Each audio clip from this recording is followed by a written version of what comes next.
I'd like to thank you for coming. I'd like to welcome you very much.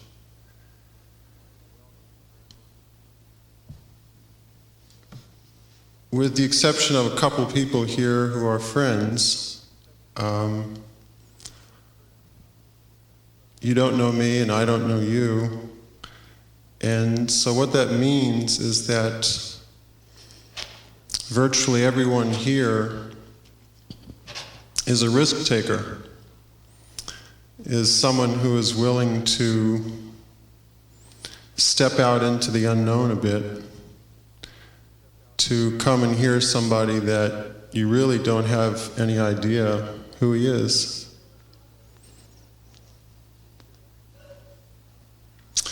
The evening will roughly divide into two parts. And both parts will be about how we create our own reality. The first part will be about getting what we want. And that's the least important part of the evening. Getting what we want is very important, but in the last analysis, not all that important. The first part of the evening is really more like an appetizer, and the second part of the evening is the meal.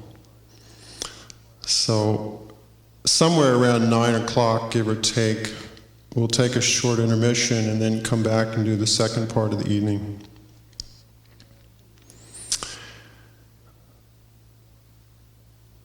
Somebody like Buddha was a very wealthy man. And he was literally a prince, and he had everything that this world could offer. So it did not take much intelligence on his part to see that that would not make him happy. Same thing is true of somebody like St. Francis. St. Francis was born into a very wealthy family. He was born into the richest family in Assisi. And so it did not take much intelligence for him to see that it would not make him happy.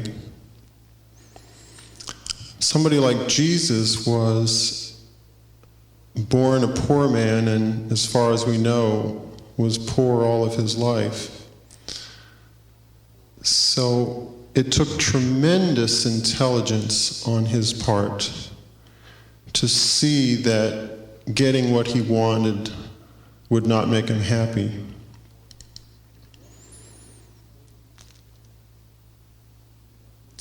For the rest of us, it's very useful to begin to get what we want, because only when we start to have an experience of really getting what we want can we begin to see that that's not it. So it's a very useful thing. Hence the first part of the evening. I'd like to tell you a story. I wrote this book. It's called The Nothing Book. And when I get on a project, I'm like a bulldog with a bone. I just sort of get on it and don't let up for a while. And that's the way it was with this, and I got into publishing it. And I really wasn't, while I was writing and publishing this thing, I really wasn't too concerned about my finances. And so by the time I finished that project, I was broke. I had just nothing at all. And I remember walking down the street one day, and I had about $5 in my pocket, and I had about $10 in the bank.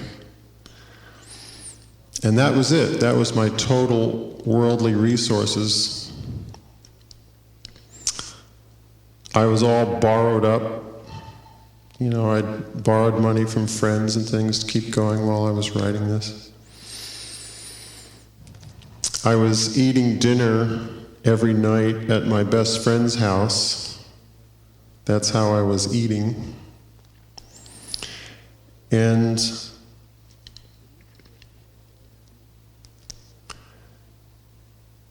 in each of us, there's kind of this, what I call survivalist mind. It's the mind that goes, at all costs, I have to survive. And that mind in me said, my God, I've got to right away go do something. I've got to, go through the want ads. I've got to do something quick. But there was another part of me that said, I was 38 years old at the time. This was a couple of years ago. And I thought, rather than just rush into something, I really do need to take stock and see if I can get some kind of clarity as to what my life is about.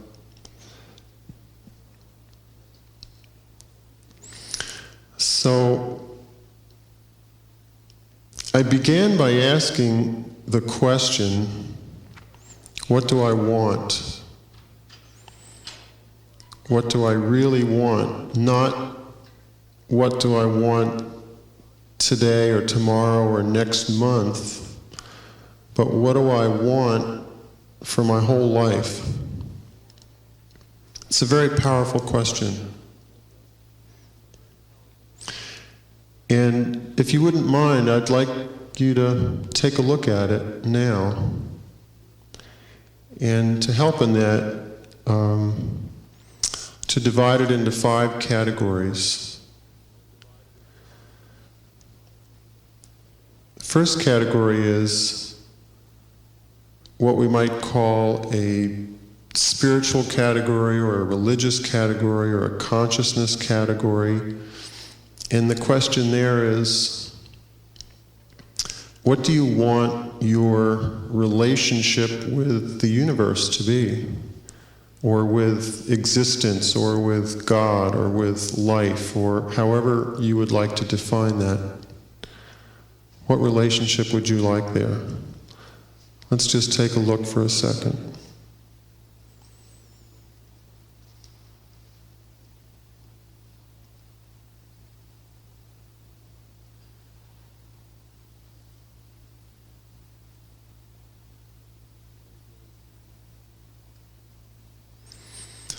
Second category is there some way that you would like to be useful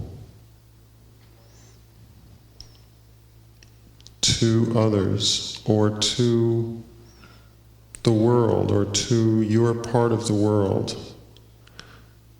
Is there some way that you would like to make a contribution before you leave the planet? Let's take a look at that one.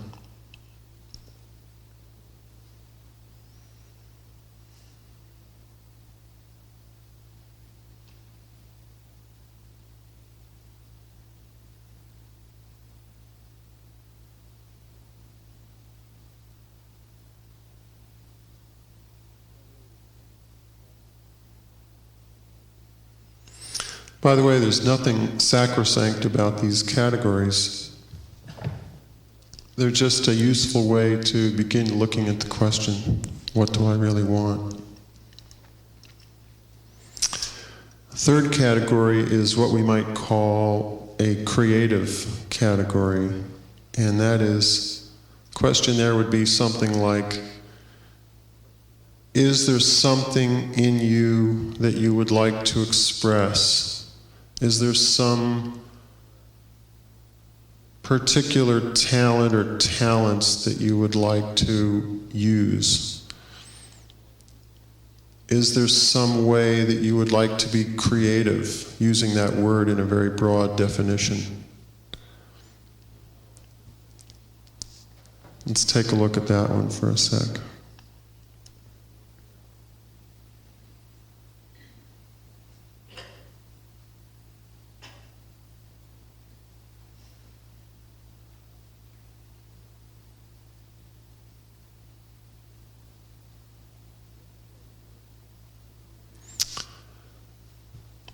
Fourth category has to do with yourself, considering your body and your mind.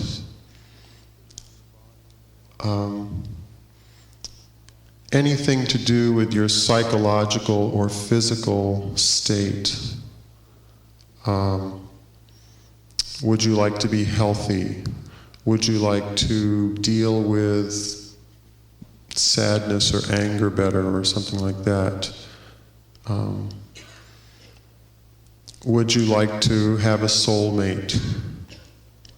Anything that would affect your psychological or physical well-being. What would you like there? What do you want there?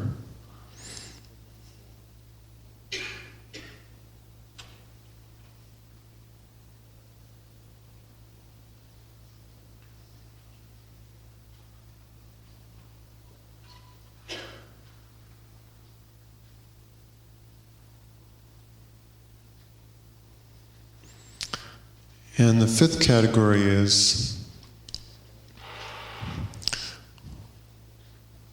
what we might call about the environment.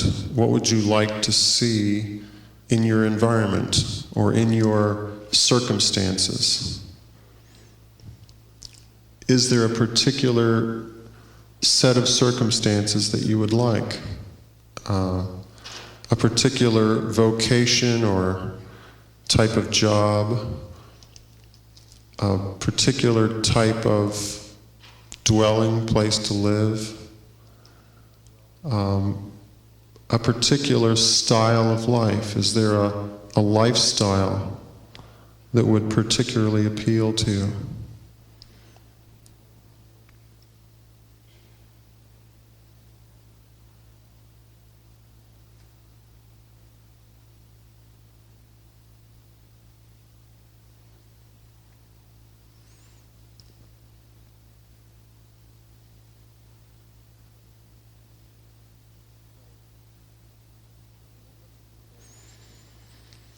Well, when I looked at the question, what do I want?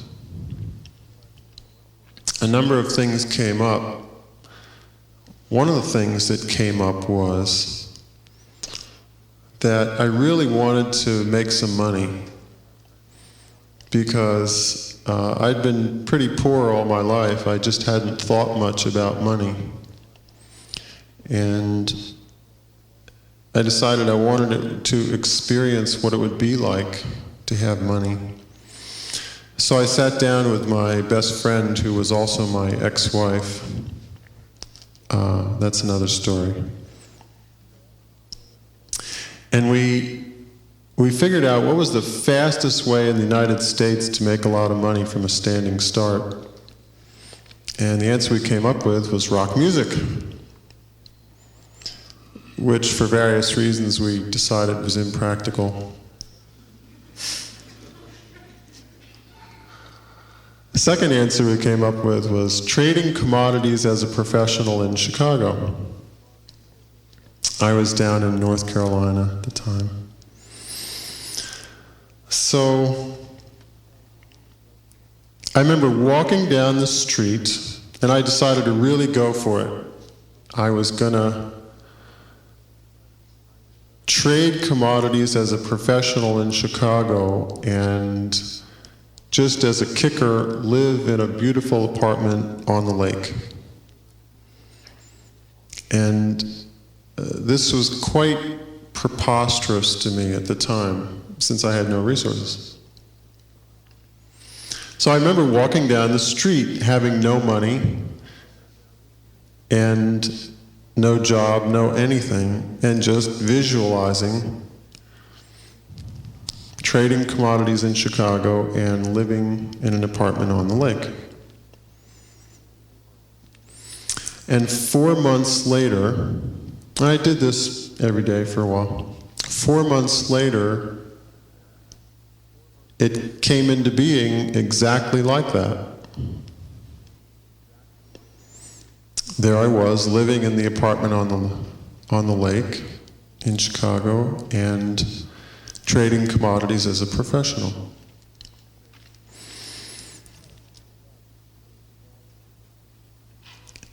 I'll tell you how it came about just because it provides an interesting example. One of the things that I included in my visualizations was that it was supposed to happen effortlessly, that the whole thing was just part of the experiment,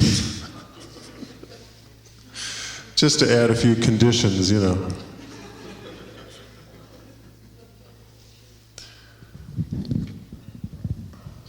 Was that it was supposed to just happen, you know, pretty much by itself. And so here's what happened.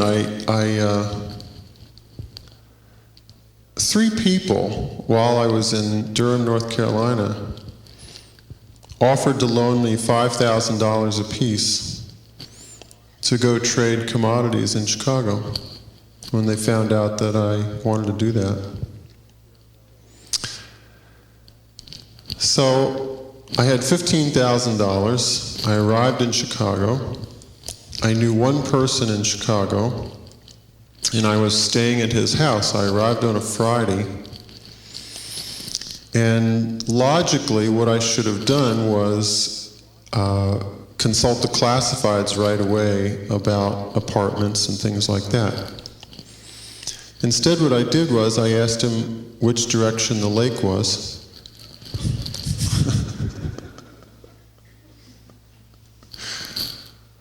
God. And he said, well, we were in Park Ridge at the time. He said, just get on Tui and head east. You won't miss it. So I got on Tui, drove east for half an hour, reached the lake. There was a little parking lot there, so I parked, got out, sat down on the beach, sat there a couple of hours, got talking with a couple of people, and said, gee, are there any apartment houses around here that have any vacancies? And they said, oh yeah, there's this one and that one and that, the other one. And also, of course, there's that one over there, which is the only apartment house in Chicago with its own private beach.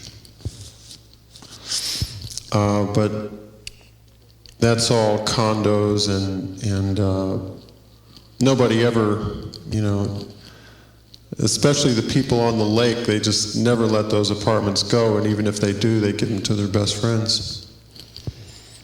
So I said, gee, that's the one for me. So I walked over, spoke to the super, and he said, that's right, there's nothing available, and particularly there's nothing available on the lake. And then he said, oh, wait a minute, there is one person, she wanted to sell her place. Maybe she'd be willing to rent it. So I gave her a call, and we got together, and she rented it to me at a very attractive price. And there I was, living on the lake. That's how difficult it was to do that. As far as trading commodities goes, I went downtown one day and was walking around looking at the exchanges. And it usually takes, to get a seat on one of these exchanges takes a couple $100,000. And I ran into this guy, and it turns out that he and some other traders wanted to get off the floor because it was too hectic. And they had formed a trading group with its own office in a building next door to the Board of Trade. And there were 11 of them, and they had one place left. They had designed it for 12 people. And he said, "Would you like to join us?" And I said, "Well, how much does it take to start? How much capital does it take to start?" He said, $15,000. I said, "Great."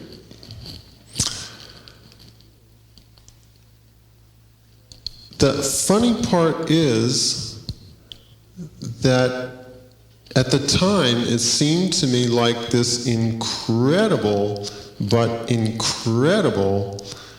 set of coincidences. Believe it or not, I really didn't credit the visualizations that I had been doing back in North Carolina. I just thought that I was just this incredibly lucky guy. And so lucky, in fact, that I didn't need to visualize. Obviously, I didn't, because I was on such a roll. Who needed it? So, part of the visualizations that I had done was, once I started trading, to trade very successfully. And so I started in the fall of '82, and I was trading up a storm. It was like falling off a log. It was so easy. And even though I had no experience in professional trading, I started making what seemed to me like an enormous sum of money, $4,000, $5,000, $6,000 a month. But I wasn't visualizing anymore. So the successful trading was sort of coming along as just the momentum that I had built up previously. Well, for reasons that I couldn't understand, my trading started slacking off, and then after Christmas it just started getting worse and worse, and I forgot all about visualization and just sort of started studying books about commodity trading and all this stuff, and I thought I would, find the answer there somewhere. And it just got worse and worse and worse and worse. And finally in June, I just went busted. Just went completely broke. Again.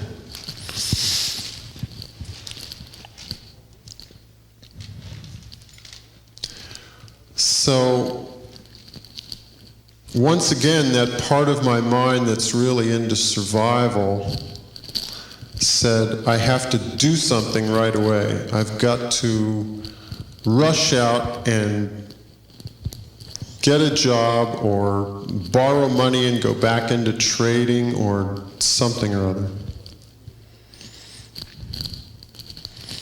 But the part of me that's a little bit calmer than that, I was going to turn 40 in a few months. And again, I had this feeling like I really needed to take stock more than anything else. And I needed to take stock so badly that there really was nothing more important than that whatsoever. So I decided I would just sit down in my apartment. I have this big armchair, and I would just sit down in it and just day after day just sit there and think, or whatever, and see if some kind of clearness wouldn't arrive. And I was just going to sit there till it did. I didn't care how long it took. When the sheriff came for the furniture, they could take me out too.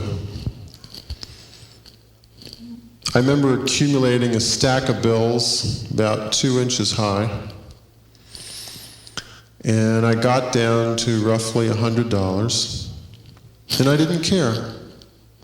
I was just going to sit there until I got some clarity. Went on like that for a couple of months. And finally, things really did begin to get clear.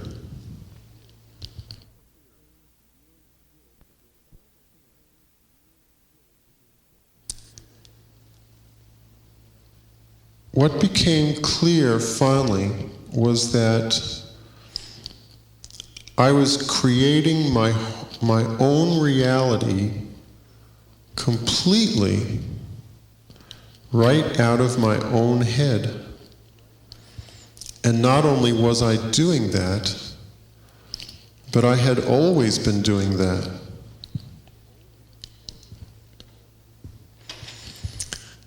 And I saw that this reality, which looks so hard and so physical, was actually being created in my life, my version of it, right up here, all of it.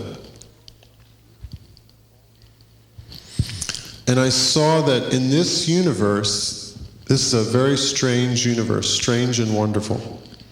In this universe, we all get to be right.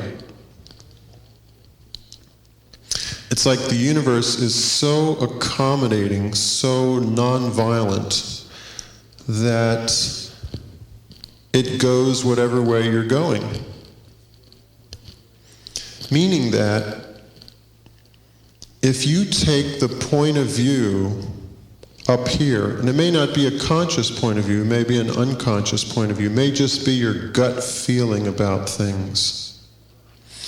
If you have a gut feeling deep down that life is really kind of a struggle, and that when all is said and done, it really is kind of dog-eat-dog. Sure, there's some social grease and there's some niceties and this and that, but, you know, let's face it, deep down it's kind of a struggle and you got to look out for yourself.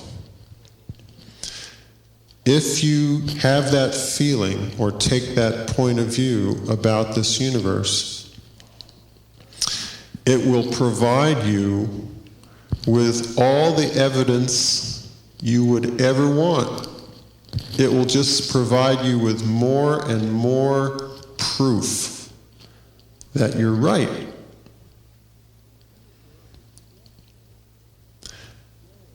And you will go to your deathbed knowing how right you were, you see.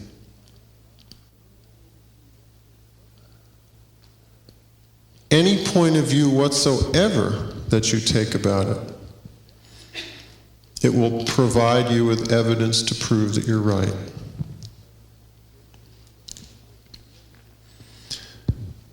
If, for instance, and there's a million different points of view you could take, but as an example of a different kind, if you took the point of view that the universe is actually quite a playful place, and that you can almost just lay back on it. If you really feel that, if that's not just a head trip for you, if that's something you really begin to feel, the universe will provide you with more and more evidence that that's right, that that's really the way it is. And you'll go to your deathbed knowing what a playful and wonderful place it was.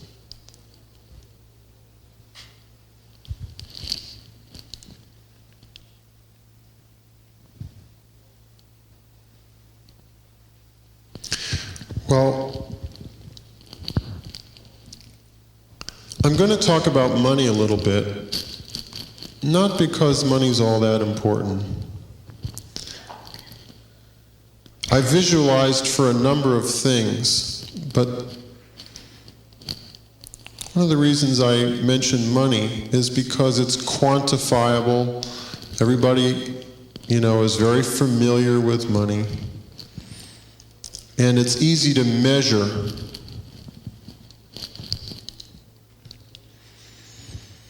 So what I started doing was I started visualizing having $250 that was the limit. That was, that was as much as I could imagine myself having at that time. And every day I would just take a couple minutes and visualize that. It took me a month. A month later I had $250. And I was in a very experimental mood. I really wanted to see, does this stuff really work? Is this for real? So I stepped it up by a factor of 10, and I started visualizing for $2,500. And a month later, I got it.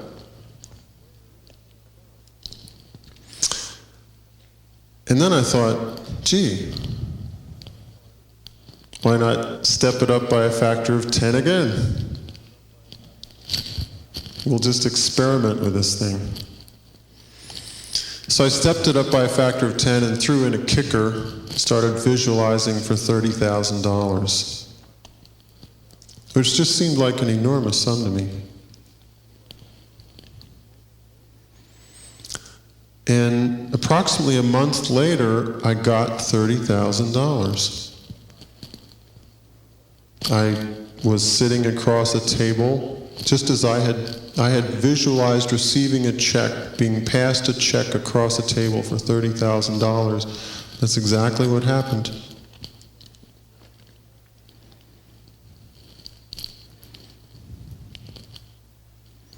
I'll tell you how that happened.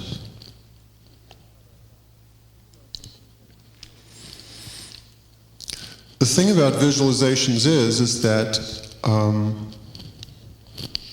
you just do it and you don't worry about it. You just each day do whatever it is you want to manifest and don't worry about it. But if you get an idea, that seems good, follow up on it. It doesn't mean that you just sit around and wait for a knock on the door so the, telegraph man gives you the check. If you get an idea, it's worthwhile to follow up on it. So after about a month, I got an idea to call up a man that I didn't know, who was an investor, but who I had heard of. And I had developed this system for trading commodities several months previously. And it was just laying on the shelf, and I thought I had no use for it, and I suddenly got this idea to call him up and see if he would like to buy it. And he took a plane, flew out to Chicago. I picked him up at the airport, brought him to my apartment, showed him the system, and it was about 4:10 in the afternoon now, and at 4:30 I had to take him back to the airport for his flight home. And I had showed him the system, and it was, it was an existentialist moment. It was all done, and now it was like, what was going to happen? And he suddenly said to me, the funniest thing happened to me yesterday. He said, I received a check in the mail that I didn't expect to get for $30,000. It was a refund on something that I thought was just gone forever, and I suddenly got a refund back on it. And I've been wondering what to do with it. And I started trembling inside when he said this, because I started getting this feeling like this universe works in ways that might be a lot stranger than I had ever bargained for.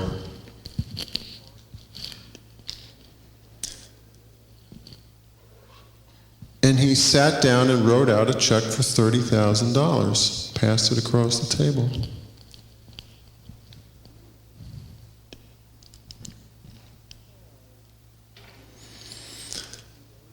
So I went out and partied for a few days.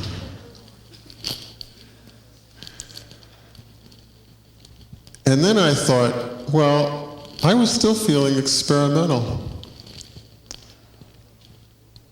And I thought, maybe that's just a fluke. Maybe it's just this really weird accident.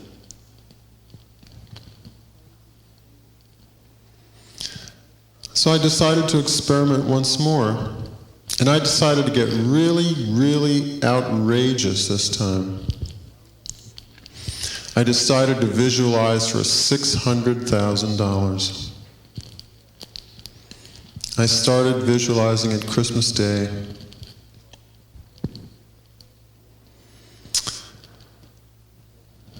January went by, nothing happened. February, nothing happened. March, nothing happened. At the beginning of April, I got $600,000.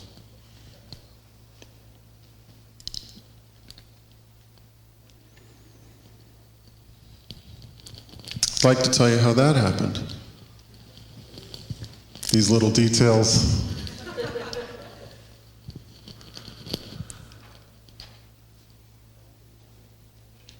My father, who lives in Miami, had a heart attack, and he was okay, but this was his third one, and I wanted to go visit him.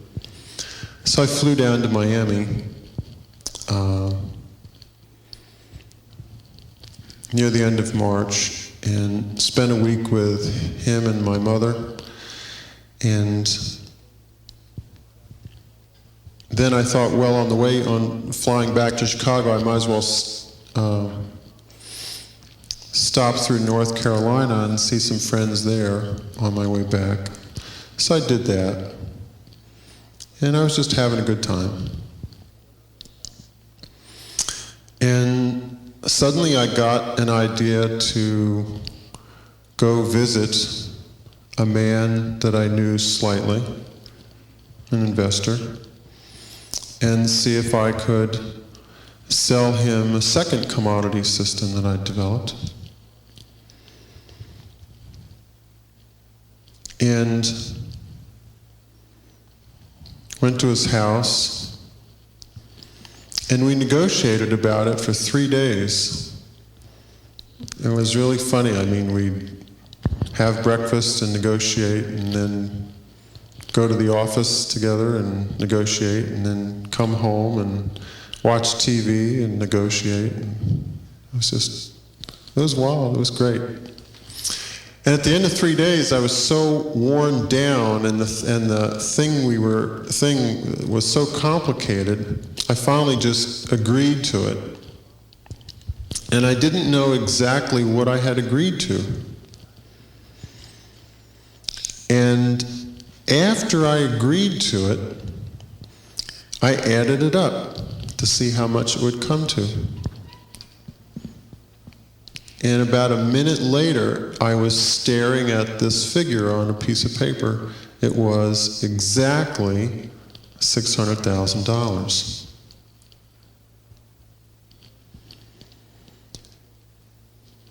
And in addition, I was going to get some overrides and some percentages, this and that. So the total package was going to come to somewhere in excess of $1 million, maybe 1.1 mil or something like that. Here's the funny part. I went to bed that night and started thinking. And my survivalist mind started really grabbing onto this again. And it started thinking like this. It started going, well, you got to pay taxes on this, and you got to pay some debts, and you got to do this, and you got to do that, and blah, blah, blah, blah. And it's really not that much money. And suddenly I woke up to what I was doing. I was trying to figure out how to survive on $1 million.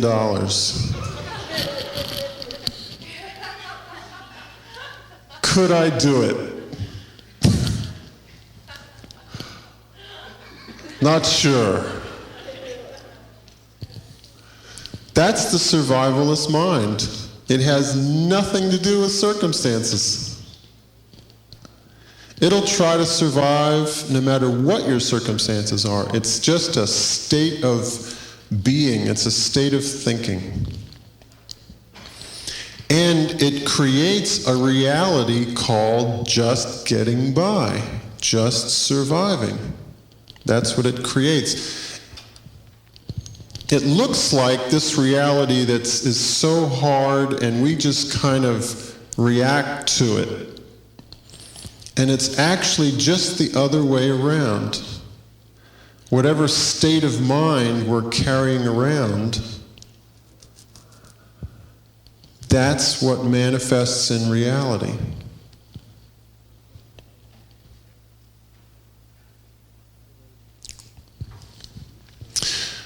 There's some research that's been done in recent years by, on the brain by a man named Paul MacLean of the National Institute of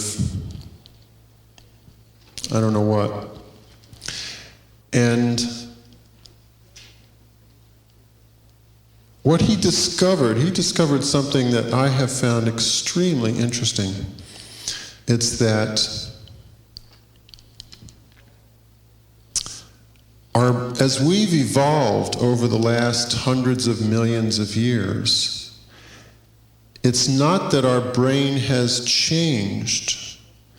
It's that we always kept the old brain and simply added a new layer over it. So, for instance, what he found was that when we were reptiles, we had a certain kind of brain. Not a very big brain, not a very bright brain. And he calls it the reptilian brain, or the R complex. And what that brain did was, it was too primitive to think, doesn't understand thoughts at all. It deals in terms of pictures, images. That's all that it understands. And whatever pictures it's holding, it automatically goes for it. It just automatically actualizes those. Turns out that we still have that brain. It's like a little golf ball right down in the center of our head, our complex.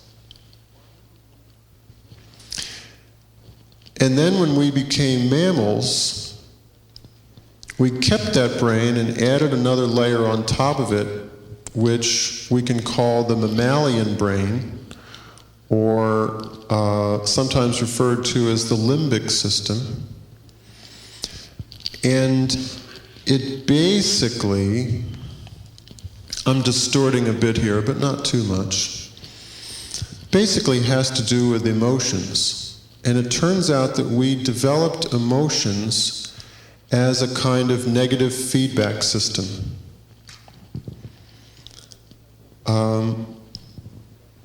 I don't know how it works now, but I understand that about 10 years ago when commercial jetliners used to come into land, the pilot had a pair of earphones on, and he was supposed to follow a certain glide path, not, descend at a certain rate of speed and maintain a certain course.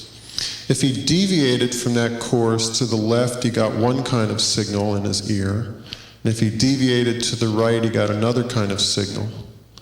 If he went below the glide path, he got a third kind of signal, and if he went above the glide path, he got a fourth kind of signal. It It was a negative feedback system, letting him know to keep adjusting to keep his plane on the glide path. Turns out that the emotions of the mammalian brain are kind of like that, kind of like a negative feedback system. i.e., if we are succeeding in actualizing or achieving whatever pictures are being held down in the R complex, we feel positive emotions.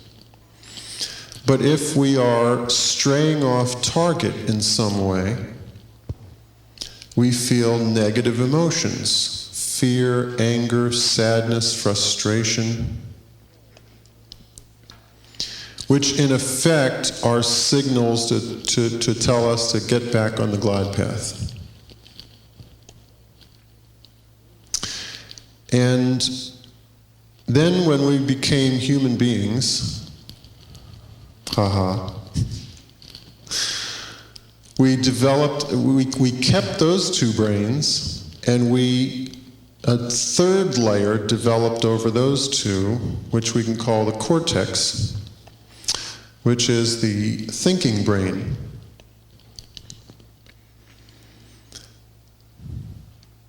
Now here's the interesting thing. The thinking brain is by far the most advanced brain because it can deal with abstractions, can deal with thoughts. But it doesn't have the power. Turns out that 90% of the power of the psychic energy, if you will, resides down there in the R complex. That's the one that's got the power. The thinking brain is very advanced but doesn't have the power. That's why we can make a New Year's resolution on a Monday and break it on a Wednesday. Because it's just a decision. It's just taking place up here in the thinking part of the brain, not going very deep. Decisions don't go very deep. That's why positive thinking works a little bit, but not real well. That's why affirmations work a little bit, but not tremendously well. Because they're not going deep enough.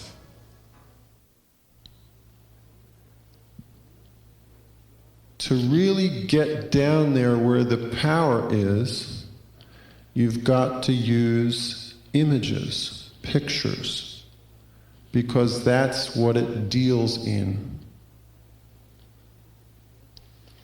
Take an example. Have you ever known somebody who was trying to lose weight? And they would go on some diet and they would struggle, take some weight off and then pop right back up again. And then try a new diet, struggle down, pop back up again. And just keep going like that. What's going on there?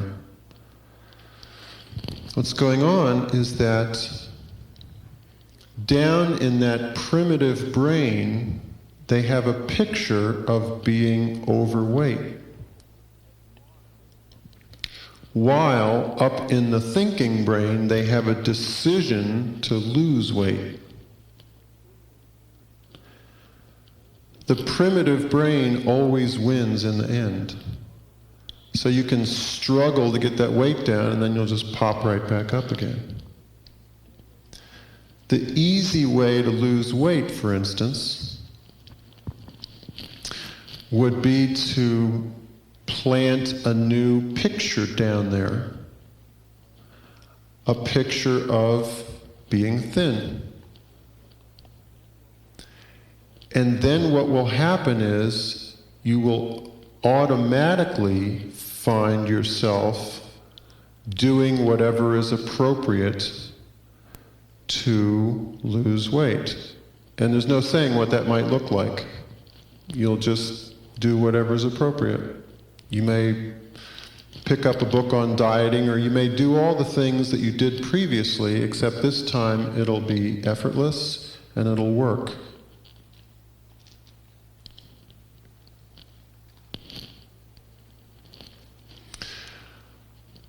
Here's the other interesting thing. Most of the pictures that are down, I might say 99%, maybe 100% of the pictures that are down in our primitive brain were implanted down there at a very, very young age, usually because of various traumatic incidents that we went through. And we formed certain pictures at a very young age of what life is really like, what we're really like.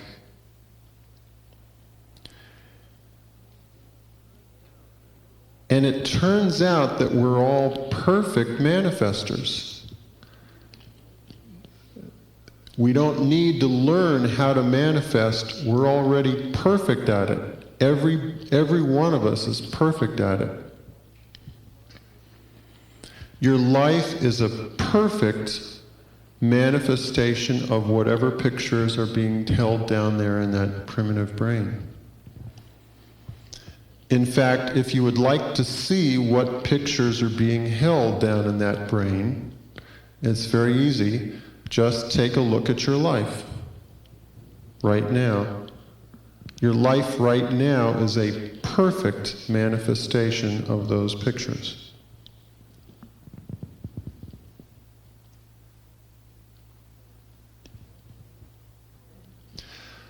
So the question is not, do we want to manifest things? We're already doing that. We've already always done that, and we'll always do it. The real question is, do we want to manifest things consciously or unconsciously? If we don't do it consciously, it will happen unconsciously. But it will happen, and it will happen perfectly. So we may want to decide to take some conscious control of this process, because many of the pictures that are down there now may not be very appropriate. Usually they were implanted at such a young age, we really didn't know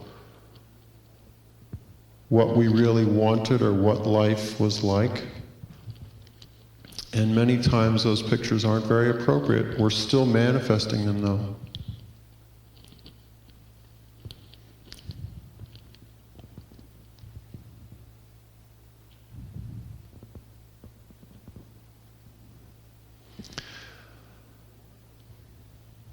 One of the ways to, or one of the things that's important to manifest, is to take a playful attitude about it. If we approach it as a serious, heavy thing, that just leads into that survivalist mind again. That's the kind of mind that goes, I've got to have it, it's got to be this way, it's got to turn out. That very much gets in the way of manifesting things. So for instance, there I was with $1 million trying to figure out how to survive.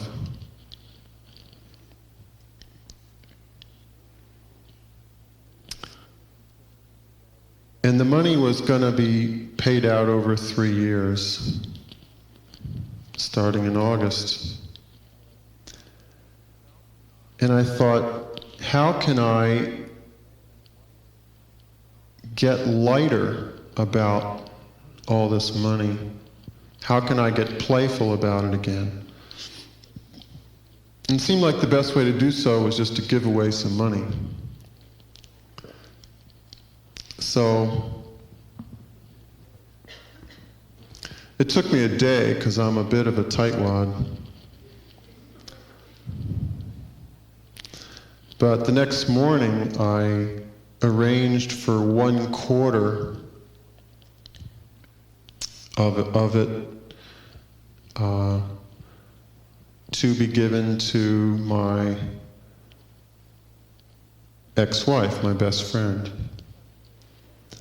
And that was quite a phone call. I called her up and told her she was a quarter of a millionaire. I still didn't quite feel light enough about it, though. And it took another day. It was like pulling teeth, you know. I was like, ugh. And then I gave away another $800,000 to my parents. Still didn't quite feel light enough. I was still thinking of it as like money.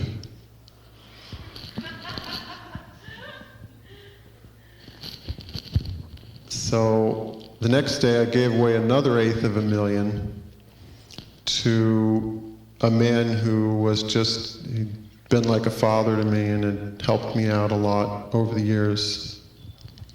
His name was Alfred Capular. And then I suddenly felt light about it again. It was just monopoly money. It was just this thing, you know, it was coming in at the left and going out at the right, and it was just this stuff again.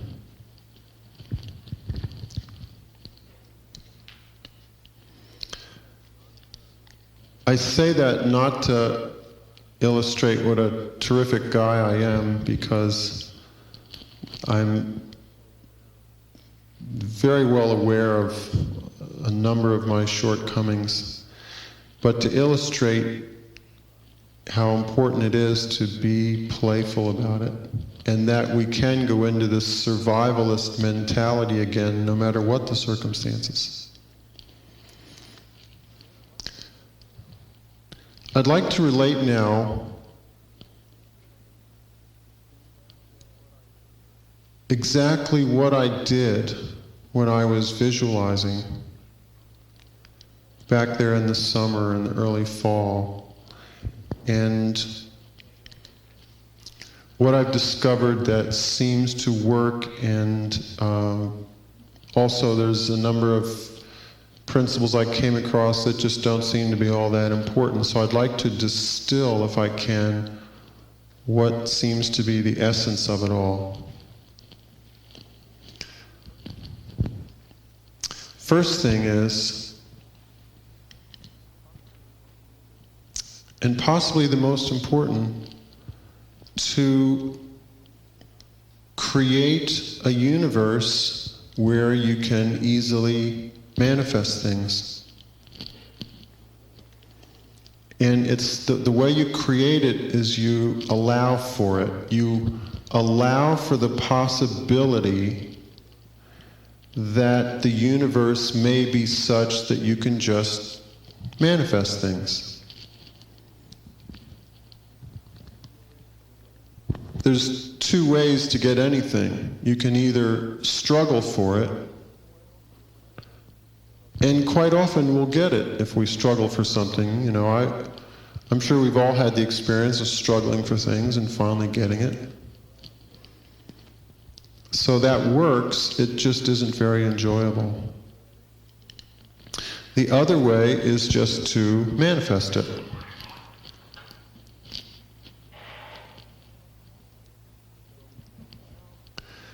So we allow for a universe where we can just do that.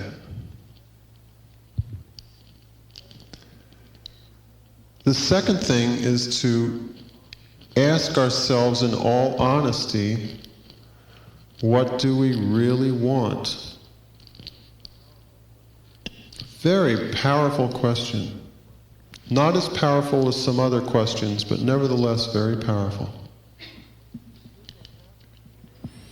And here's what happens when we ask that question usually.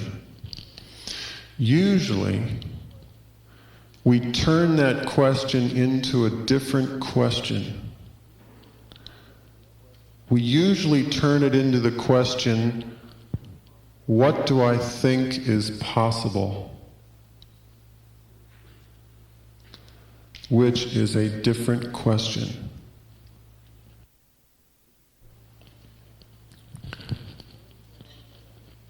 It turns out that it doesn't have, what we want doesn't have to make sense, doesn't have to be logical, doesn't have to add up, can seem perfectly outrageous or even absurd, and it doesn't make any difference. In other words, I want to invite you to go directly toward what you really want in life. You don't need to, what we usually do is we say, well, I've got such and such skills, and my past experiences have been such and such, and maybe if I just kind of extend all this a little bit, I can achieve such and such. And I'd like to invite you to just bypass all that. Don't pay any attention to what you think is possible.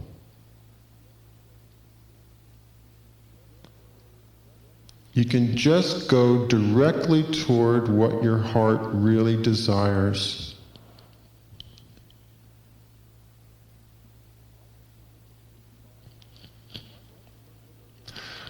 I'd like us to look at those 5 categories once more. Only this time, I'd like us to do 2 things about it. Number 1, instead of thinking about it, let the answers come in terms of pictures or images.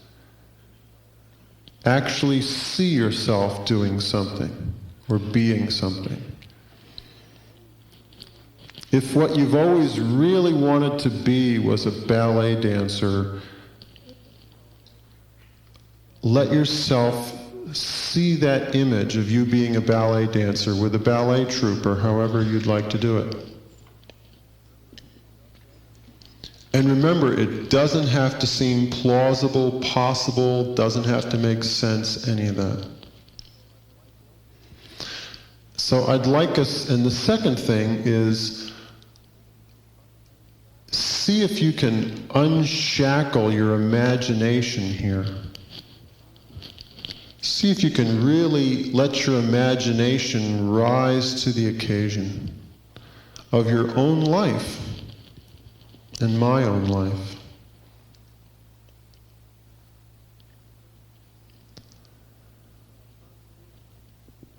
So the first category is, again, and to my mind the most important, these are kind of in descending importance. What's the relationship that you would like to the totality, however you define that? What would you like in terms of you and the existence, or God, or the absolute, or the universe, or however you prefer to look at it?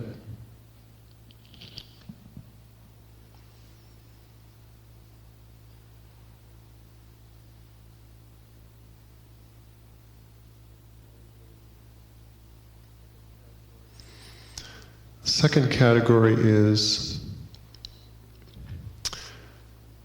there some way that you would like to be useful to others, or to the world, or to your part of the world? Is there some way that you would like to make a contribution? Let's take a look at that one.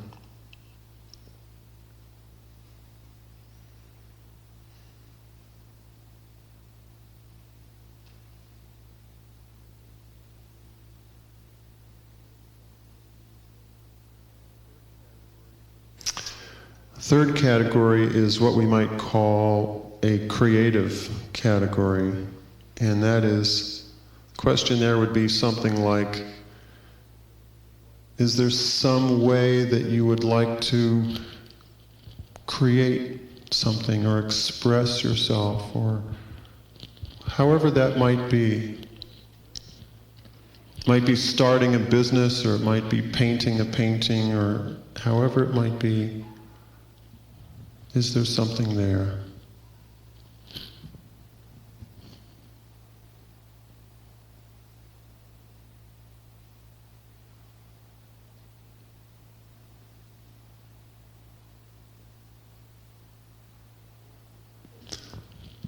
Fourth one is,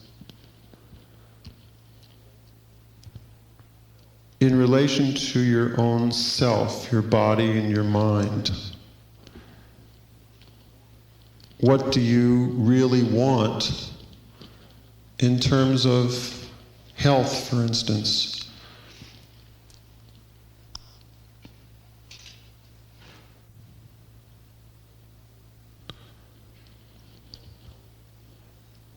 So how would you like to feel physically?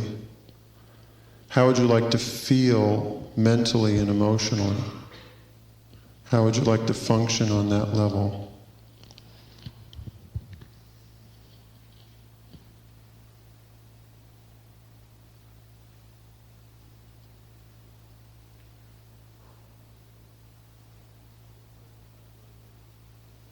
And the fifth category is,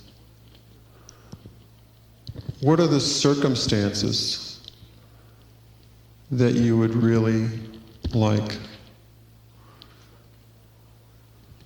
What would you like your environment to be like? What would you like your lifestyle to be like?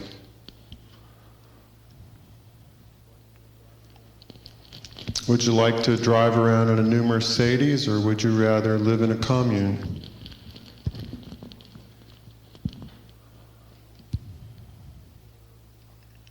Is there a particular occupation you'd like?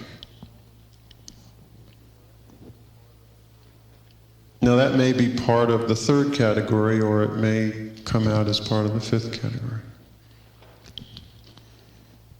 What would you really like?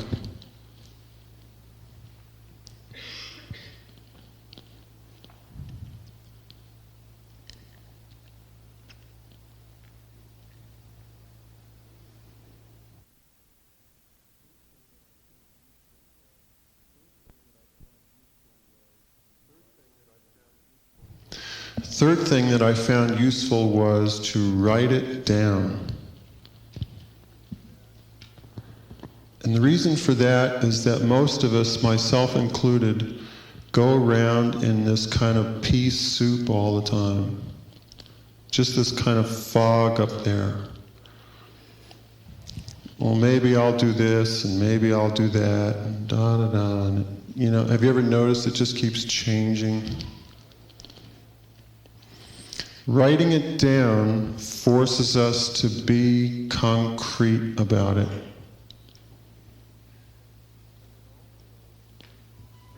And it also begins to send a message down to that primitive brain, which is, the message is, I mean business.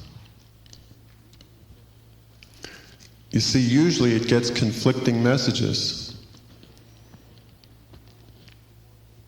On Tuesday, we want to be a ballet dancer, and on Thursday, we decide that what we really want to do is go live on a yacht off Catalina. And it gets conflicting messages. So the real message it gets is, we don't really mean it. We're not serious.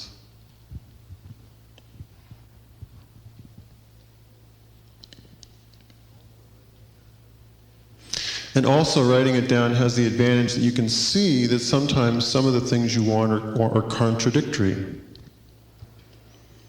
So you can begin to work out a set of things that don't contradict each other.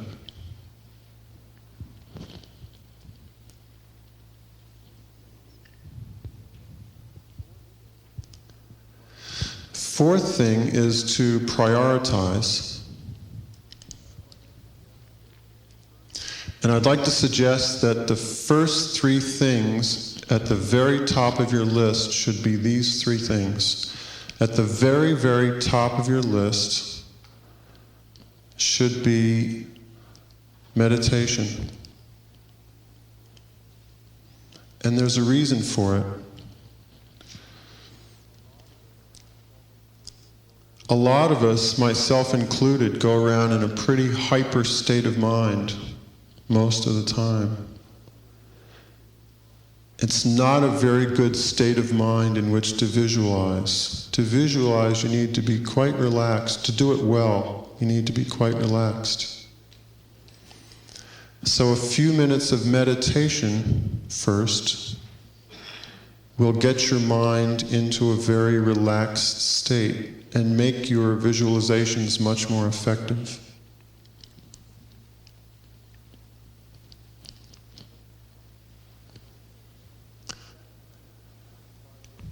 The second thing, and by the way, meditation is, it's not a big deal. It just means, in its simplest and profoundest forms, it just means coming into the moment, just relaxing into the moment. It means tuning into right now. For instance, if we were to do it right now, we would notice, the first thing we'd want to notice is our breathing, which is going on all the time. You can notice it from right here, what in Zen they call the hara, the belly. And if you put your attention there, you'll notice that there's some tension there. We tend to hold it. It's a Western disease. We tend to hold that. And if you notice it, as you breathe in, it comes out, and as you breathe out, it goes in. It just rises up and down. So coming into the now would include noticing that.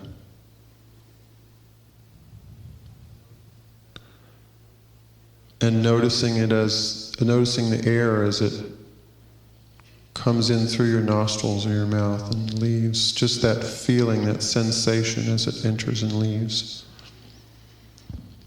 It would include, like at this very moment, your body is creating pressure against the seat. And you can notice that. That's part of the sensations going on right now. It can include tuning into the sounds that are going on in the environment. Absolutely choiceless. If a dog starts barking, it's not an interruption to your meditation. It's part of it. It's what's going on right now.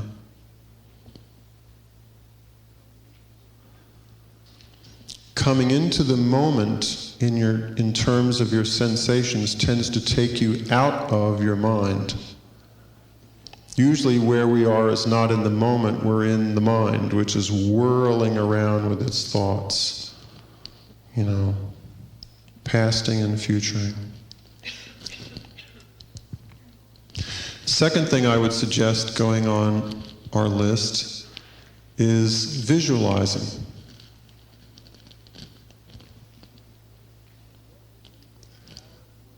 See, what would be the hard way? What would be the difficult way to get yourself to meditate and visualize every morning when you first wake up?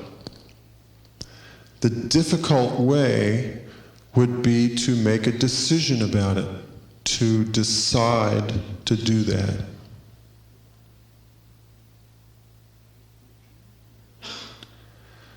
The easy way would be to visualize yourself doing those things.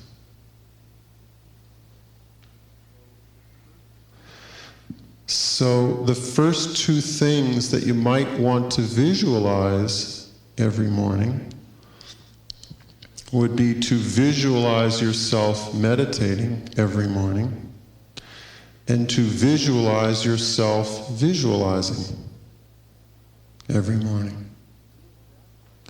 That's if you do it that way, you'll find yourself, it'll simply happen. It won't be a struggle and it won't be an effort, it'll just happen.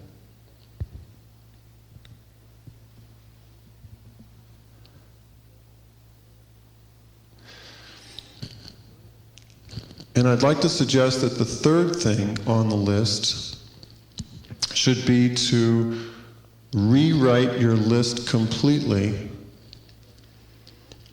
periodically. When I first started out, I rewrote my list every single day in the evening.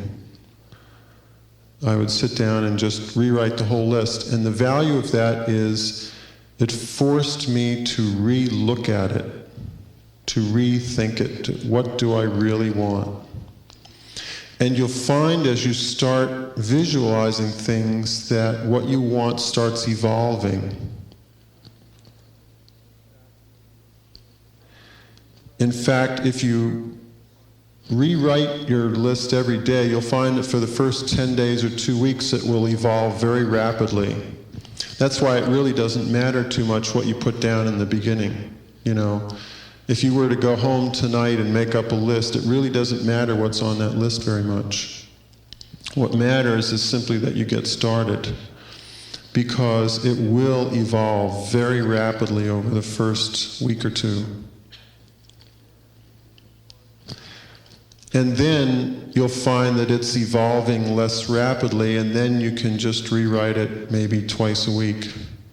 And then after a while, once a week, once a month.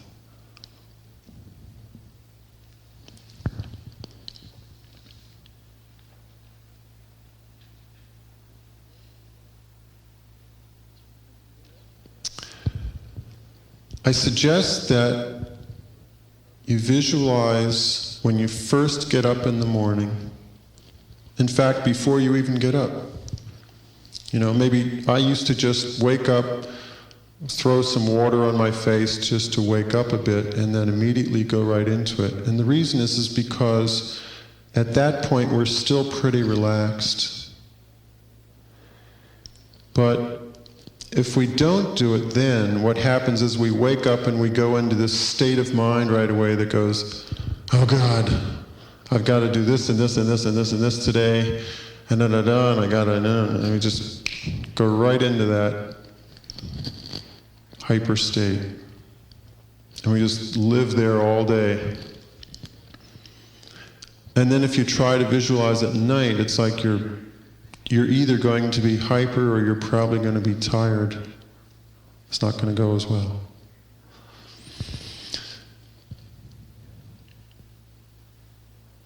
Next thing I found useful was to visualize the end result, not the means by which we're going to achieve the end result. In ways that I don't understand, our primitive brain is wired into or tapped into sources of energy and power that are beyond us. And I don't know how it works. But if we just visualize what we want, the end result, the means will take care of themselves. And it's important not to limit the means.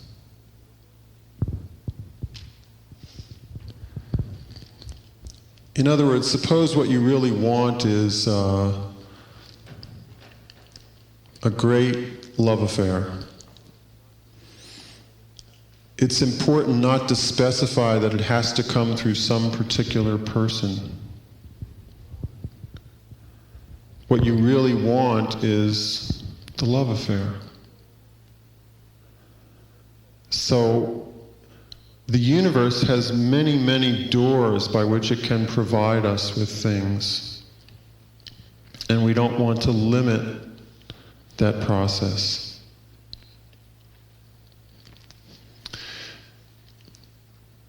Next thing is, positive in the phrasing of your statements and concise. I would like to suggest that you make each thing that you want just a simple sentence and make it a positive rather than a negative sentence, because, here's why. Apparently, the primitive brain doesn't understand negatives, doesn't know what they mean. So if you visualize that you don't want something, that is precisely what you will get. In fact, we're already doing that a lot.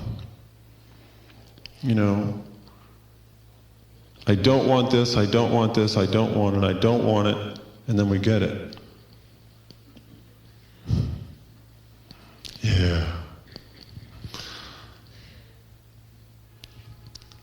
So, in other words, you would not want to phrase it, I don't want to be overweight. Because the picture it will see is overweight. We'd want to phrase it, I would like to be thin, or of average weight, to use that example.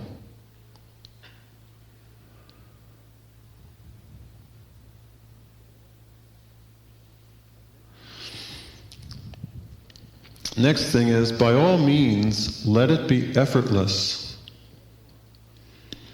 You can actually visualize something coming about through a struggle, and then it will indeed come about that way.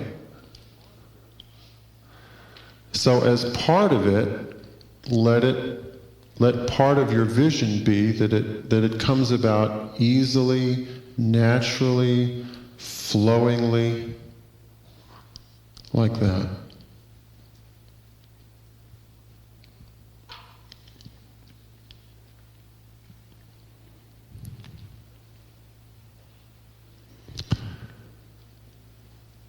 Next is, let your images be very vivid. Let them be as vivid as possible. Let them be as concrete as possible.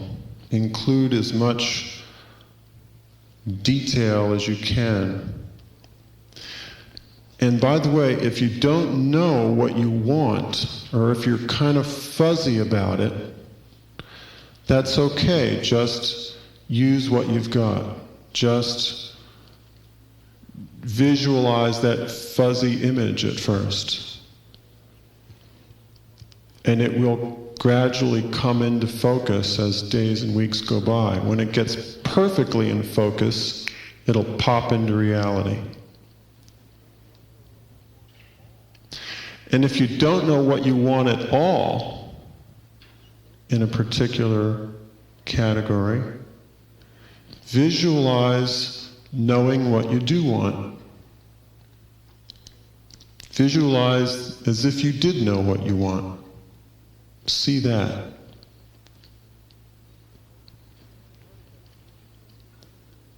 And as part of that vividness, let a little emotion come in. Let a little happy emotion come in. In other words, suppose you wanted a new car. Picture the end result. Picture yourself driving down the street in your new car. And picture the wind blowing on your face or whatever. Picture how gratified you would feel. Because that involves the limbic system. That involves that emotional brain.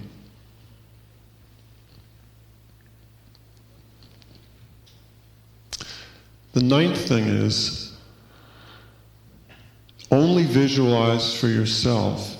Don't visualize for other people. Very important.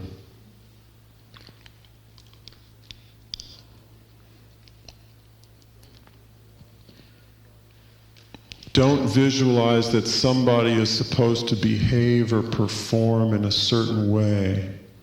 because that gets you into the area of manipulating another person. And you have to, at all costs, respect the freedom of other people to choose what they want. If you get into manipulating other people that way, it will cut you off from the energy just like that. It just won't work. And you'll wonder why your visualizations aren't working. You're just cutting yourself off completely.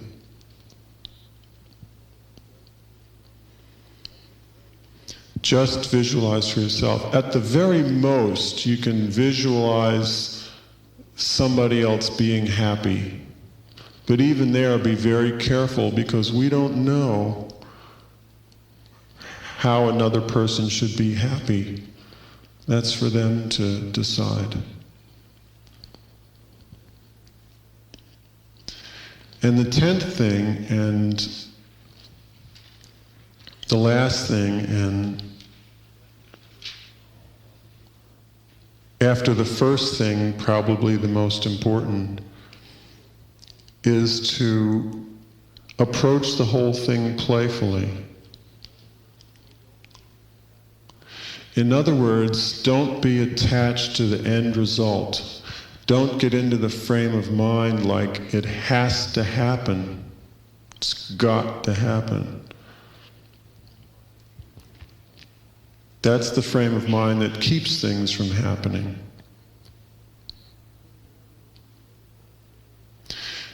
In other words, just play with it. Remember when you were a kid and we used to play cowboys and Indians? And you know how on one level we cared how it came out, but on another level we really didn't care? And that's why it was play. Let your visualizations be play too. In other words, you would like it to turn out this way perhaps, but if it doesn't turn out that way, let it be okay. Don't be attached. Just play. So that's the first half of the evening. And it's by far the least important half.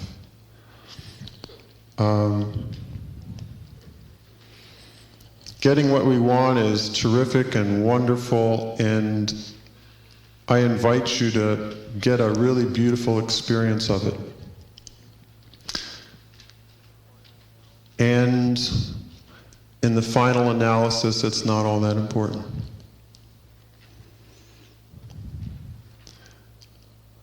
So in the second half, I'd like to look at some questions that are a bit more interesting than the question, what do I want?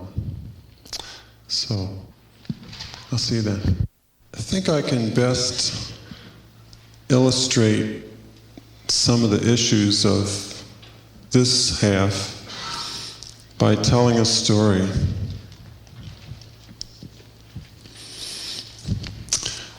A friend of mine was visiting from North Carolina, Babby, and we had been playing this record of Yes, a group called Yes, and really getting off on it, just having a great time. And then we found out that they were playing in concert here in Chicago that very night. So we thought, wow. So we went to the Ticketron and got some tickets and called up my friend Paul and said, would you like to go? And he said, yeah, and get me a ticket. And so we bought 3 tickets, went home, just for kind of celebrating in anticipation of this whole thing. And when we got ready to go to the concert, Babby said, I'll take care of the tickets, and keep them safe. I said, fine. We drove out to the concert. It was at Rosemont Horizon. And we were just getting so high off the whole thing. Then we got there, and there were just, the concert was sold out at that point. There was just acres and acres and acres of cars. And we parked way back in this corner. I couldn't, even remember where we were, hardly. And we walked toward the entrance, and just all these crowds were coming up, and it was just great. And then we saw Paul where we were supposed to meet him, and it was just wonderful. And that was about 5 minutes of 8, and the concert was due to start at 8, and we were just so psyched. And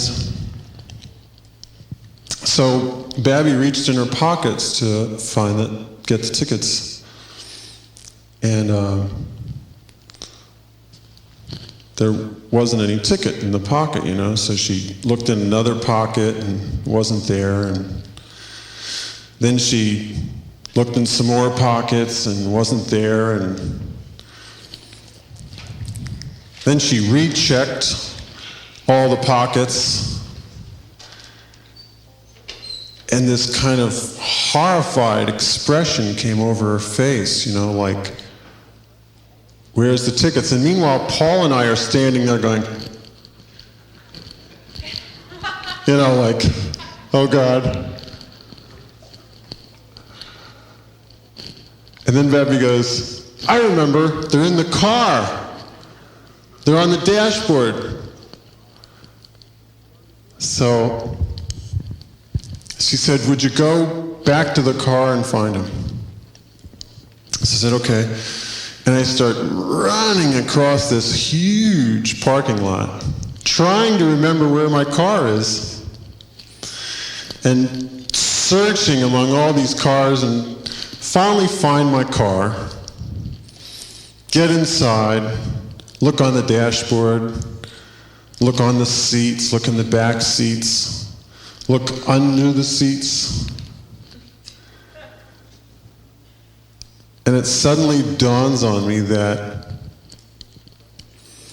there are no tickets in the car.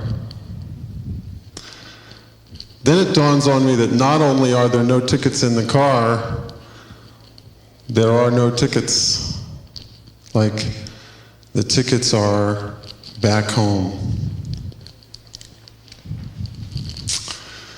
So I get out of the car, and I can just feel this anger welling up in me, like, argh! And I start walking toward the entrance, and I'm just so angry and frustrated, And I even start imagining the scene I'm going to have with Babby, and it's going to be great because I'm going to be so justified.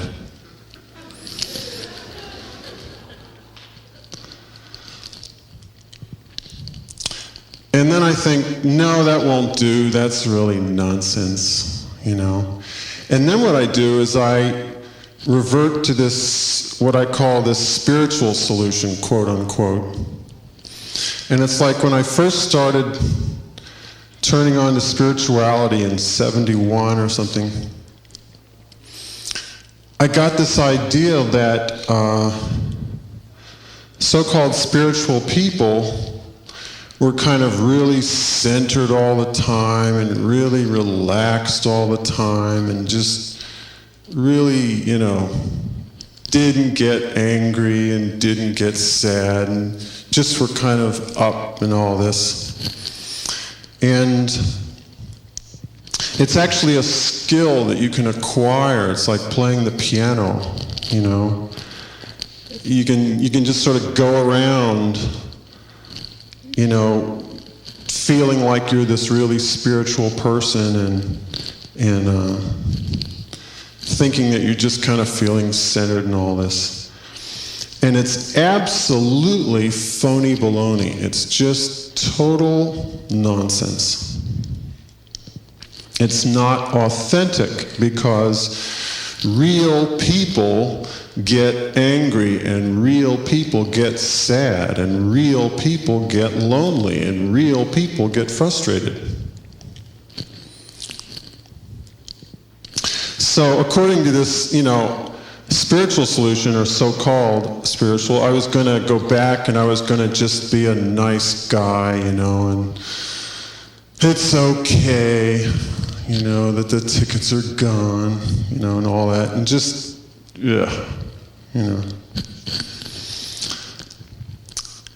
And then I had the presence of mind to think of the third alternative.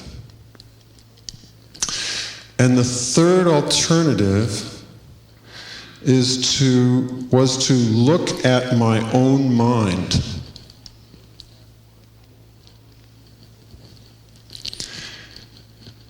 And it turns out that we can observe our own mind just like we would observe anything else.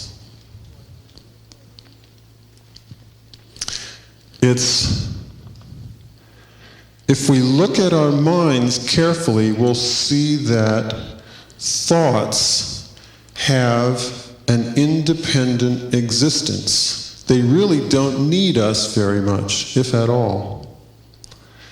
Thoughts seem to exist by themselves. They come out of nowhere, they rise up, have a certain lifespan, and then they fall away. Or rather, to be more accurate, a single thought rises up out of somewhere, down in the subconscious, has its kind of moment of glory, and then all by itself will simply fade away to be replaced by the next thought, rising up, falling away, next thought, rising up, falling away. But the thoughts take place in such rapid succession that it looks like a continuous thing. It's sort of like a motion picture where what we're actually seeing is 24 separate pictures flickering on the screen each second. But our eye kind of melds that into a continuous motion. The same thing happens with our thoughts. Turns out that we can watch our thoughts just the way that you would watch leaves floating down a stream. Imagine yourself just kind of sitting on the bank and you're watching leaves float down the stream. And each leaf is, let's say, a thought. Watching it just means that you let each leaf go by and you don't attach yourself to it. If you become very interested in one leaf and start following that downstream, then you're caught, or then I'm caught. And then we're back in what we usually do, which is we're very, very identified with our thoughts. We take them for reality.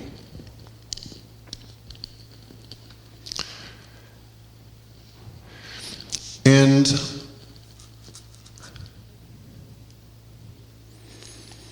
it's like we take them for reality in this way. Let's say we have a thought that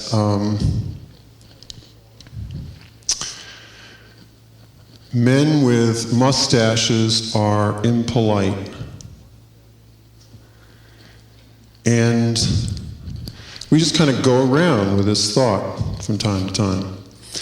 And sure enough, we're right.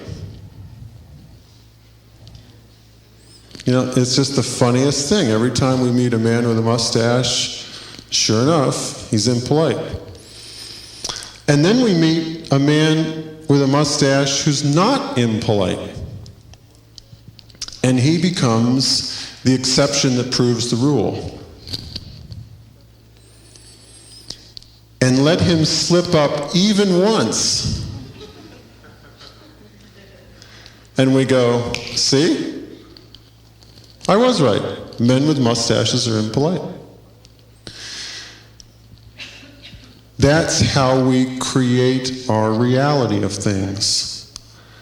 My understanding of it is that we do that 100%. Our entire version of reality is created that way.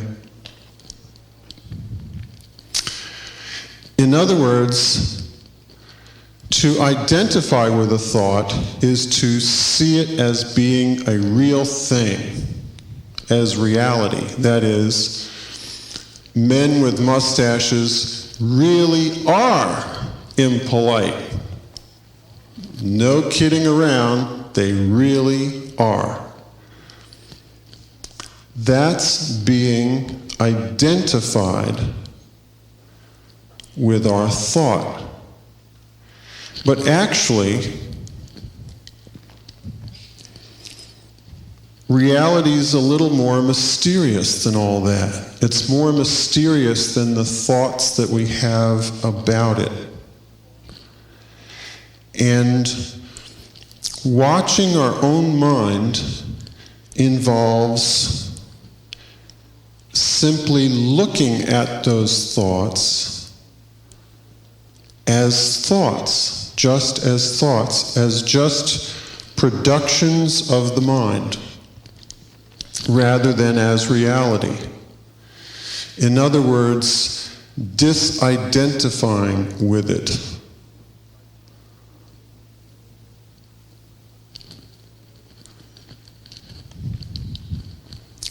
So, that's what I did. There in the parking lot, I remembered to just look at my own mind. And the productions of the mind are very stimulus response. It's like the jukebox where you go A7 and a particular record comes out, you know. It's like somebody insults you, you know, J6.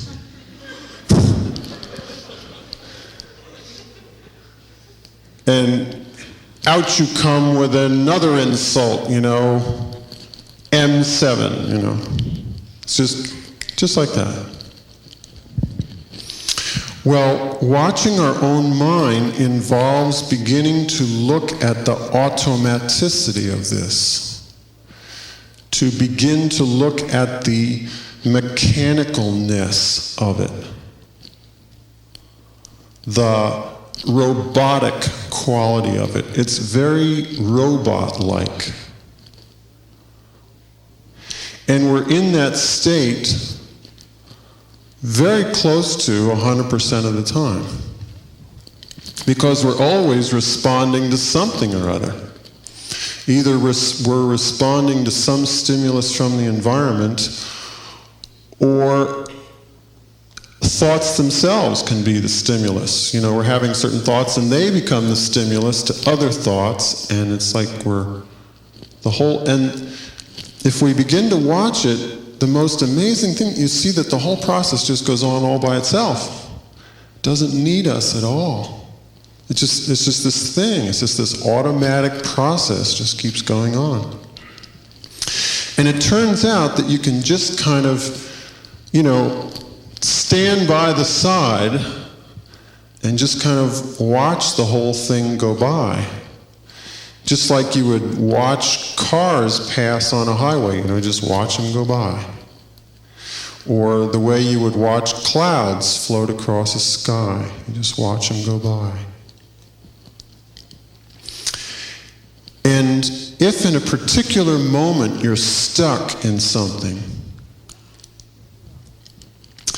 if we can remember to look at our own mind in that moment and to look at what it's producing as simply a production of the mind rather than as reality, then the most amazing thing happens. It just goes poof. It just disappears. But we're not. The difference is, in that so-called spiritual solution I mentioned, what was I actually doing there? I was beginning to take my anger and suppress it or repress it. I was beginning to push it down and deny that it was actually there. And then substitute in its place something that I thought was more appropriate, like, being centered and all that nonsense. Well, this is a different phenomenon because it's not in any way repressing or suppressing what's there. And by the way, what's there includes emotions too. Emotions are kind of like thoughts. They're just a different kind of thought. They're more amorphous. They sort of take longer to come on and take longer to fade off, and they have a bit more of a vague quality about them than thoughts do. They're just a different kind of thought, but another production of the mind, and very much part of that automaticity. So, this watching does not involve repressing the thoughts or emotions that are there. On the contrary, it very much involves allowing them to be there, accepting them, even welcoming them, but just not identifying with them.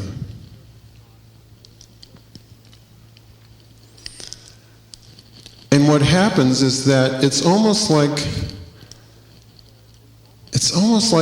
they get embarrassed.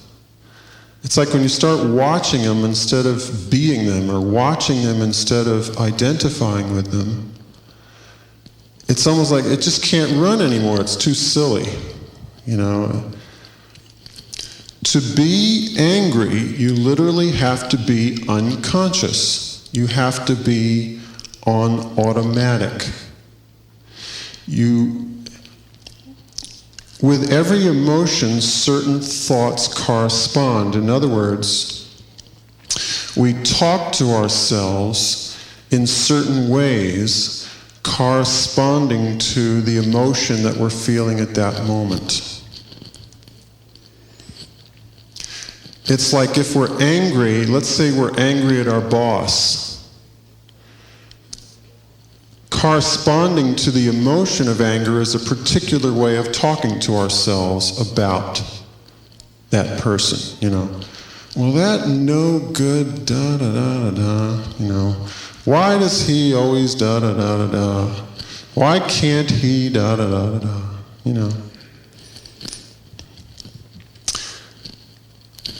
Well, suddenly, observing it, we're simply watching all those thoughts. To take it as real means that we really do, that we think the boss really is a lousy son of a gun.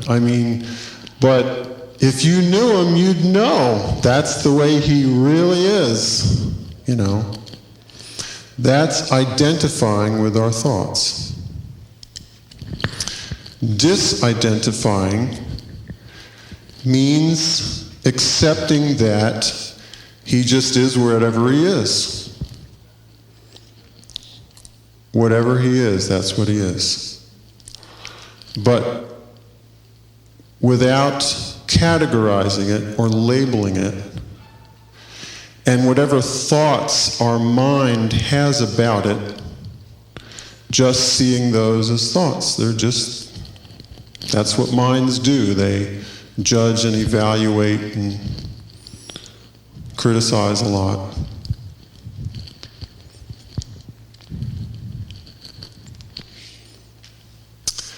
So that's what I did in the parking lot. I suddenly had the presence of mind to remember to just watch my own mind. And what I saw was all this anger and all this self-talk and all this self-righteousness. And I just let it be there, but I watched it.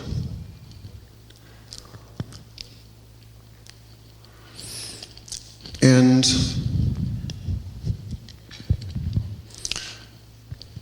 I asked myself the question, what is holding all this suffering in place, all this anger and frustration? What's holding it in place? The Buddha made a very interesting statement one time. He said, all suffering is caused by attachment. It's an extraordinary statement because it's so absolute. He didn't say most suffering is caused by attachment or 99% of it's caused by attachment. He said all suffering is caused by attachment. So what was I attached to there in the parking lot? What was holding my suffering in place? My attachment to going to the Yes concert. In other words, I had a particular idea I was clinging to, a particular idea of how the evening should go. That's what I was clinging to. And that's what was holding my suffering in place. So part of watching my mind was watching what it was clinging to, what it was attached to. And the whole thing just went poof. Because when I saw what I was clinging to, I just, when we actually see these things, they're just silly, you know? And I just let it go. I just surrendered. I just said, however this evening turns out, that's just the way it's going to be.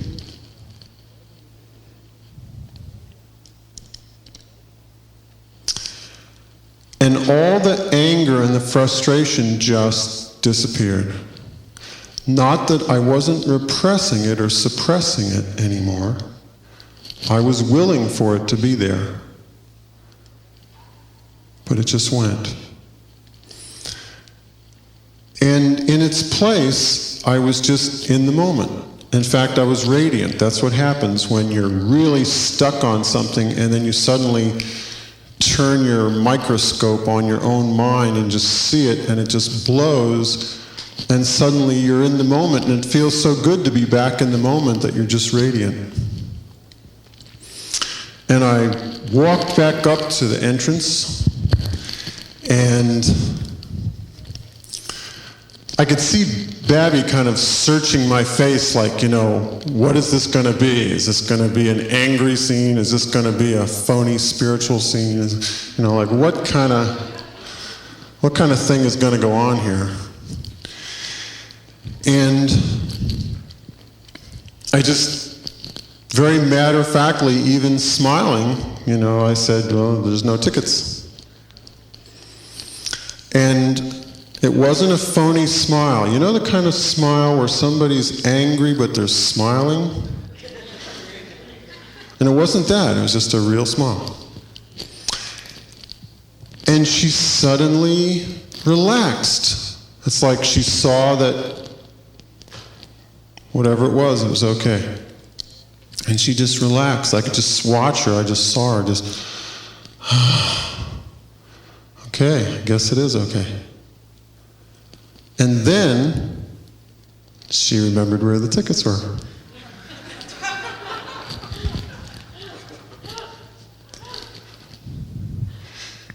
In fact, she'd been so anxious to make sure that they were in a safe place that she had put them in a secret compartment of her jacket and had forgotten that they were in that secret compartment.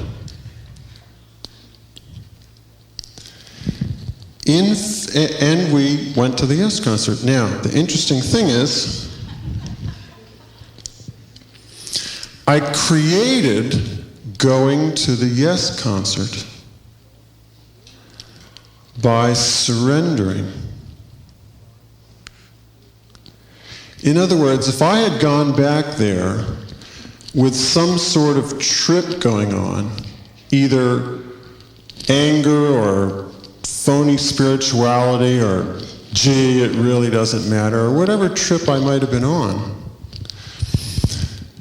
people always really know what the score is, you know? I mean, you and I really know what the score is all the time, really. I mean, we might be putting on various faces and other people might be doing this and that, but, you know, deep down we really do know what the score is. And she would have stayed tense, or would have gotten involved in some scene or another, and would not have, in that tense state, would not have remembered where the tickets were. But when I surrendered,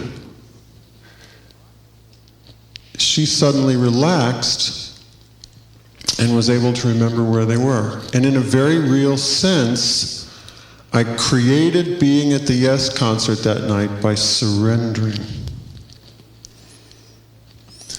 That's a different kind of creation than we were talking about in the first half.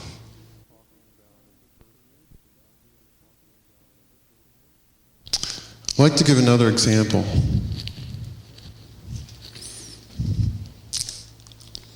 Anybody here ever have a hard time with their parents? Nobody, huh? Okay. Well, from my interpretation of it, I went through a pretty rough childhood in that I never felt accepted.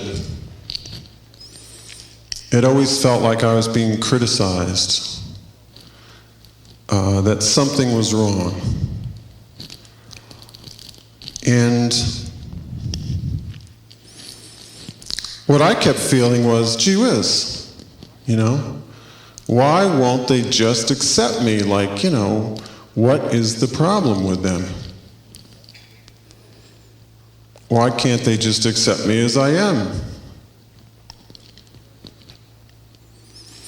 In other words, I perceived the problem as out there.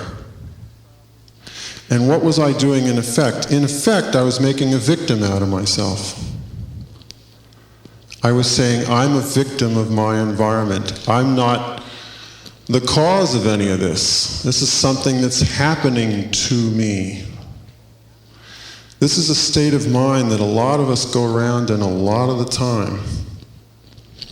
It's like we feel like circumstances are kind of dictating to us and we're just sort of responding.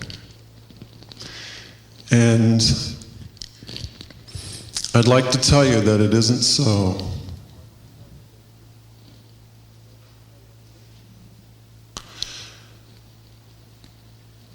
The breakthrough with my parents came when I saw that I was the one that was not accepting.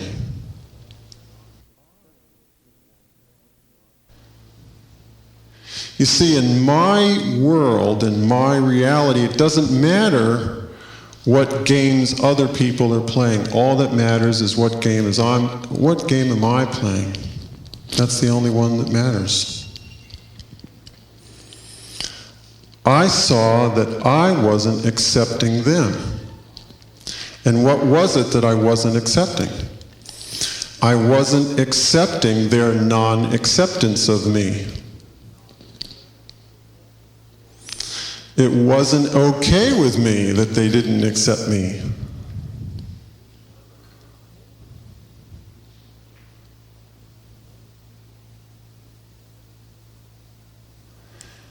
And what I did was, I started surrendering. I started making it okay that they not accept me. In fact, I started choosing it to be that way. That's the way it was. Why should I fight it? Why fight the way things are? They are that way. It's like who's buried in Grant's tomb?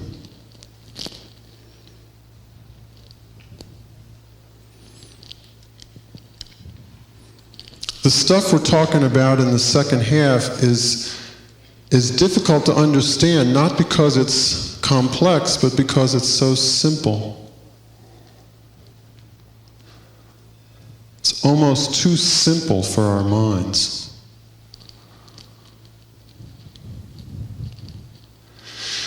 Well,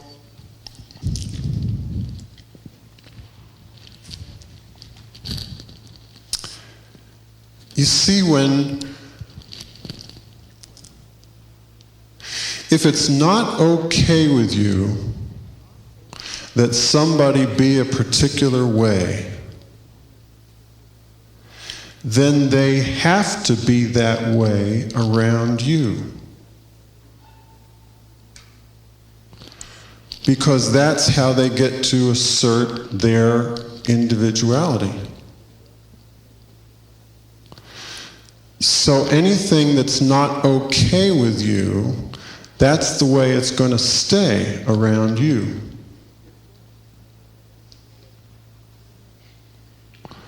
The universe runs on paradoxes. And paradoxically, when we make it okay that something is a particular way because that's the way it is, the strangest thing happens. It starts changing. Not because we want it to be different any longer. No, we're perfectly happy for it to be that way now. It starts changing by itself. In other words, when we start giving up that control that I want you to be different, or I want it to be different, or I want the world to be different, I want myself to be different, whatever. Things start changing. That's what happened with my parents. It's like suddenly they were feeling all this room from me. It's like they were beginning to see that they were okay with me. This was a new experience for them. And they started being different. It's like in that relaxation, in that acceptance, they were free to take a look and say, well, what do we want to do here? And what emerged was that they wanted to accept their son. Why not? I had been holding their non-acceptance in place by my non-acceptance of it. I had been creating it.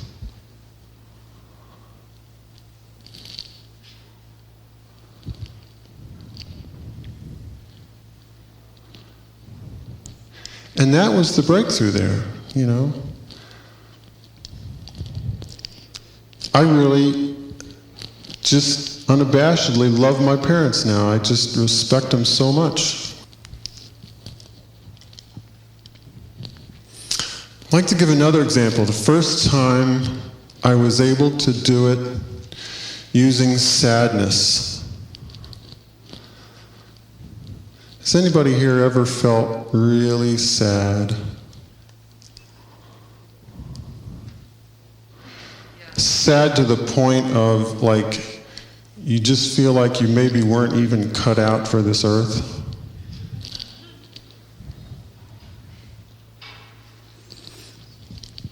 I had been attending a weekend seminar on learning how to communicate, which I thought I could use some of. And I have this kind of automatic radar that kind of, scans through the room and sees what women are there and whether they meet my models, And it's like this automatic radar. It's just unbelievable. It just does it all by itself. I know none of you ever do that. And here I was in this seminar, and among other things, my radar was scanning and picked out 2 women that I thought were really just, whatever the models were, they were going to meet it.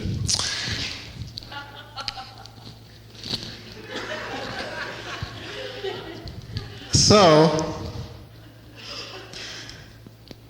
during the course of the last day, the Sunday afternoon, we were interacting with a bunch of different people, and as we do this, I managed to ask both of them out.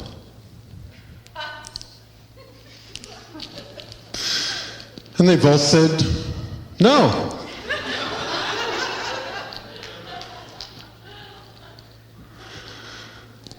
Well, I went driving home that night, and I want to tell you,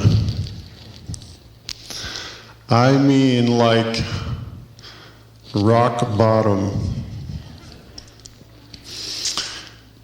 The kind of thoughts that were going through were things like, okay. I'm just not cut out for this world. I'm just not going to make it, I guess, in the love department. And what I did is I allowed, what do we usually do when we're really sad? Either we luxuriate in it, which is a form of straight identification with it, or we distract ourselves from it. When we're sad, we go do something. We call up a friend, we go to a movie, we put on a record, we read the paper, work harder. We'll do something to distract ourselves from it so we don't really feel it. In other words, it's not okay with us that it's there. So what I did here was, I didn't distract myself, and I didn't indulge. I'd been doing that quite well up to that moment. What I did was, I just started watching it. And it's fascinating when you watch your own mind. It's like this incredible robot, this computer that just kind of spills out these productions. It's like a Broadway play going on all the time. Just this incredible acrobatics just going on all the time. And it's like we're right in the middle of it, almost all the time. And suddenly, I just watched it and I was like fascinated. It was like all these thoughts just rolling by, and I just started watching them. Perfectly happy to have them be there.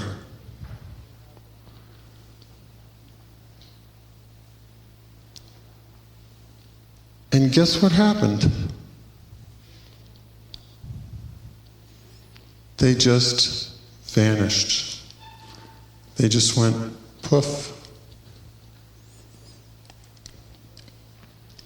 Now, by the way, you can't accept them so that they will disappear.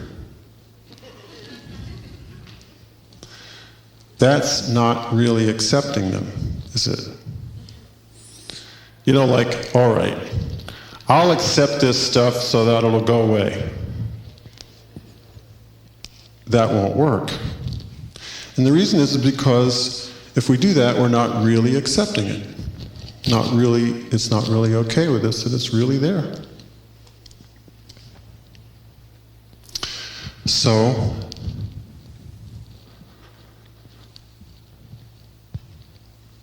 it just disappeared. That was the first time I ever did that with sadness. It was a revelation.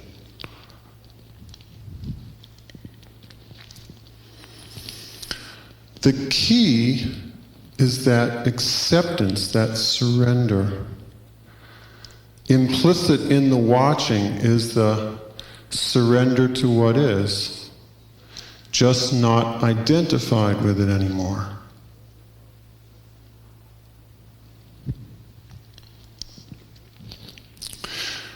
The first time I used it in an argument, I was in an argument with a friend, and what is the basic thing that we're saying in an argument? What we're basically saying is, in endless variations, I'm right and you're wrong.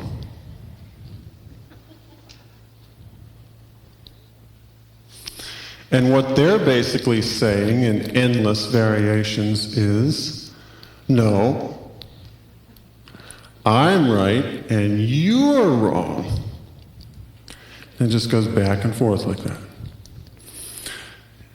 In other words, we're very, very stuck in self-righteousness. Boy, do we love to feel that we're justified, because then we can really get into it. So here I was in this argument. And you see, I could have gone on for the next million years demonstrating how wrong this person was, blah, blah, blah, blah, blah. And they would demonstrate how wrong I was, blah, blah, blah, blah, blah. And instead, I remembered to just look at my own mind.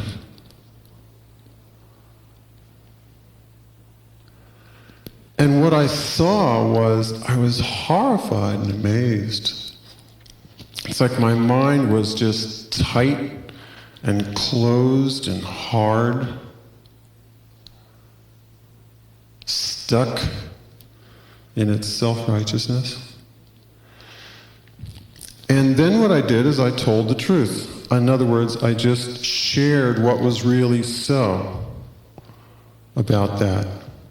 And I shared what was true about my contribution with it. I wasn't any longer sharing, how wrong they were. I just said, hey, I just looked at my mind and it's like really tight and hard and closed and all this stuff. And suddenly,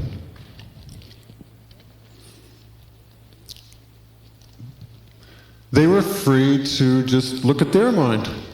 And what they saw was the same thing. It was hard and closed and tight.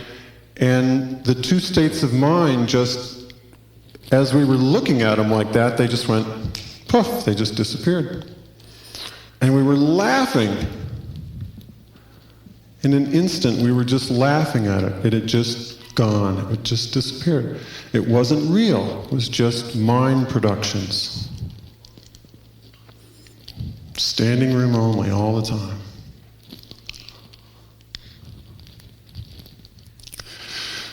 The point there is that the game is always to work on ourselves. It doesn't do any good. We're all very good at noticing what other people's games are. We're all quite excellent at that. But it doesn't do any good. You can notice what other people's games are from now until the moment you die, and it won't do any good. The only thing that will do any good is for us to notice what our games are. Those are the only games that matter.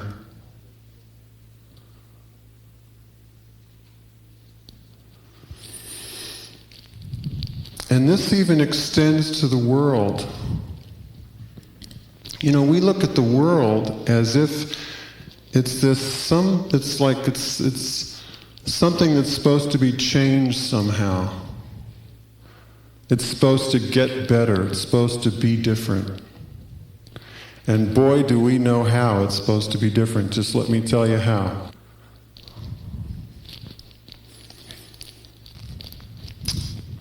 It's just the other way around.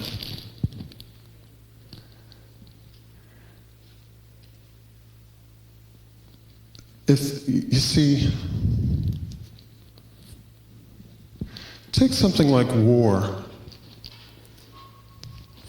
You know, if we see on TV tomorrow night that war breaks out somewhere or other, or war breaks out between the US and the USSR, or whatever, that looks like an event outside of us. But actually, all it is our own self-righteousness and our own anger and our own frustrations. And you just multiply that 6 billion times the number of human beings on the planet, and you get things like disputes and wars and polarization and people not understanding each other and we versus them type thinking.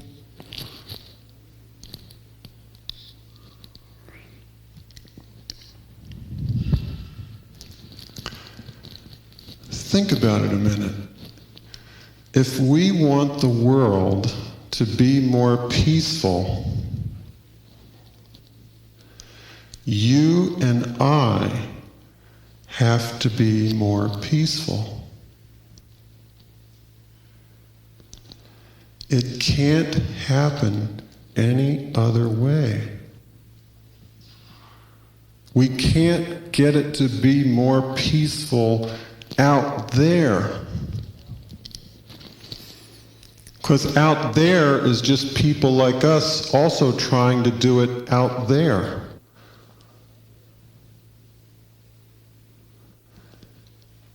If we want the world to be more loving, you and I have to be more loving. It can't happen any other way. How could it happen and leave us out? All there is just you and me.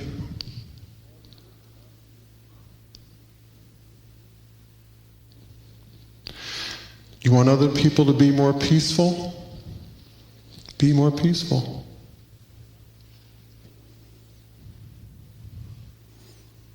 Want them to be more loving? Be more loving.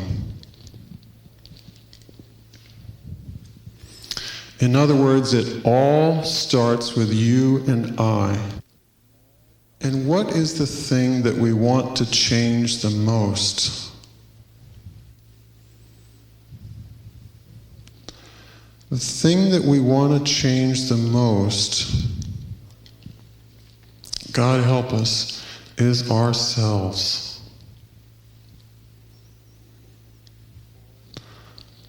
Boy, do we want to be different, better.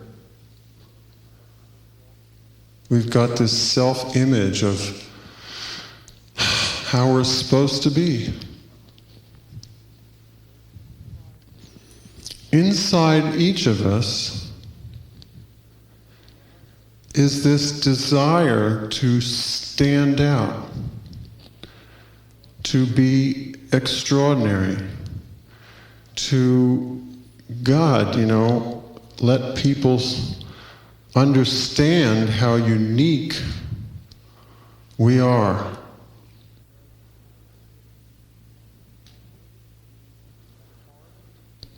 The hardest thing in this world is not to fulfill your destiny. Your destiny is just a way that your mind has of feeling important. All those things that we do to feel special. I've had people tell me they come from another planet or another star system. I've had people tell me they're in contact with the astral planes. It's all just ways of feeling special and unique and important. The hardest thing in this world is to just accept being ordinary. Just an ordinary schmuck.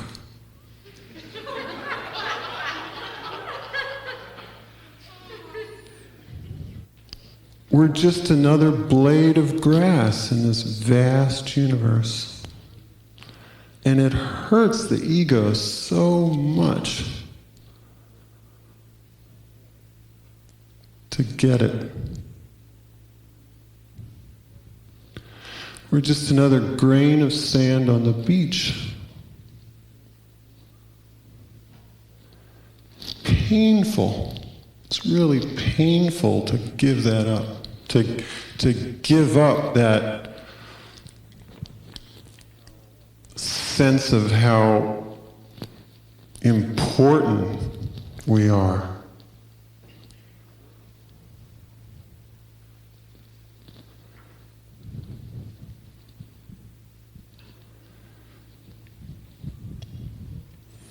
Here's the really strange thing.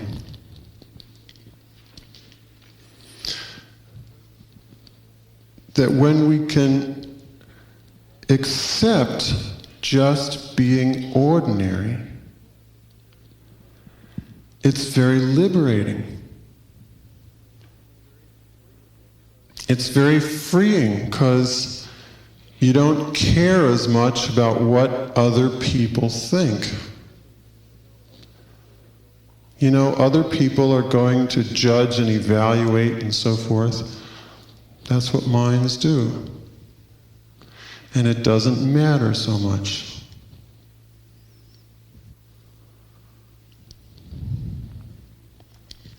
You're freer. You're free to do something crazy like put on an evening like this. I never could have done this. You kidding? I mean, to stand up here and I always would have been too afraid of all the judgments and evaluations and who does this guy think he is and all that stuff, you know?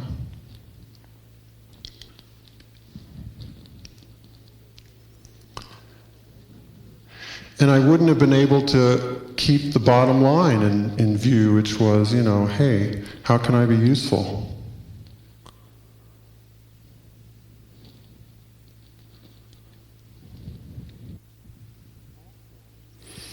And also, it begins in a little way to put us more in touch with our heart. And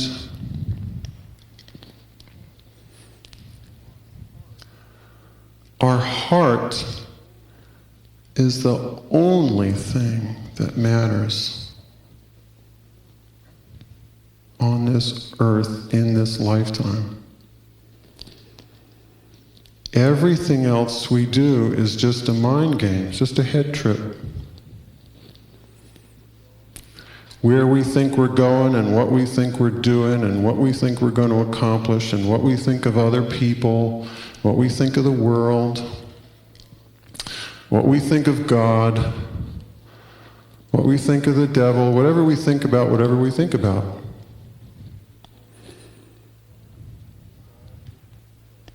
It's all just stuff.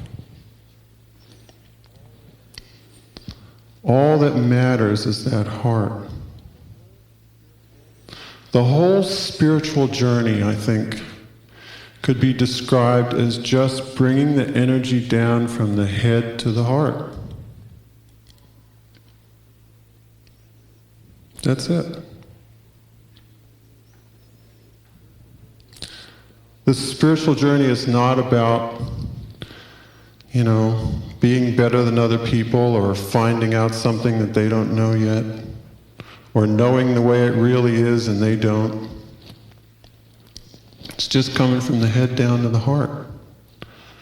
Judging less and accepting more.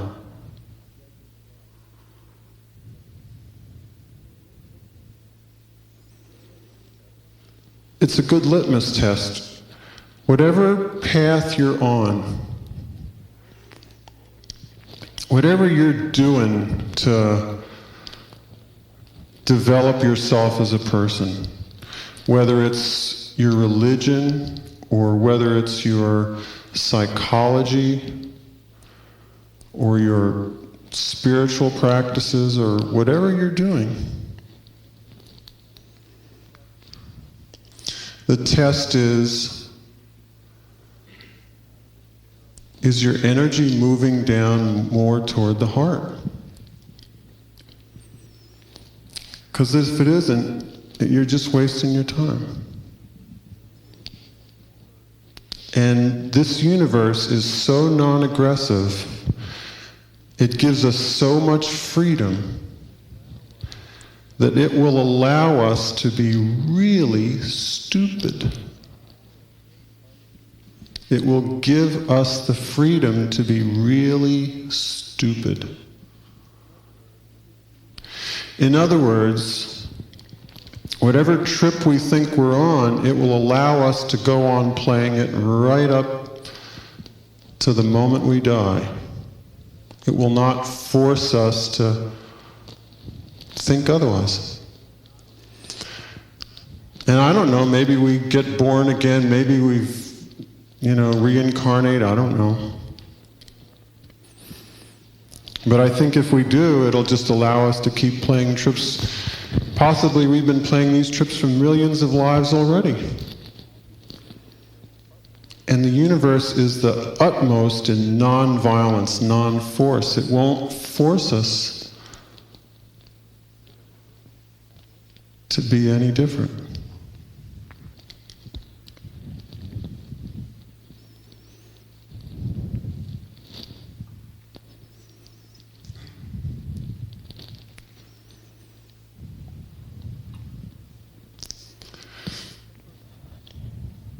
I first learned about unconditional love from my ex-wife, Tonya.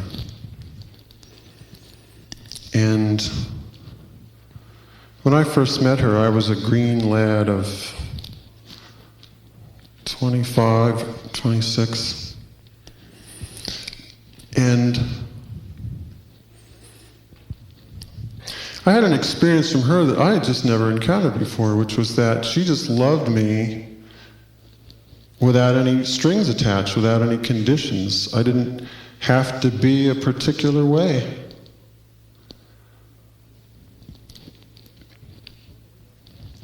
I was totally unaccustomed to that. I was accustomed to what we usually call love in this world, which is sort of like, I'll love you if you'll love me. Kind of like a business transaction. I'll love you if you meet these conditions, then I'll love you. Pure business. And suddenly here I was confronted with this love.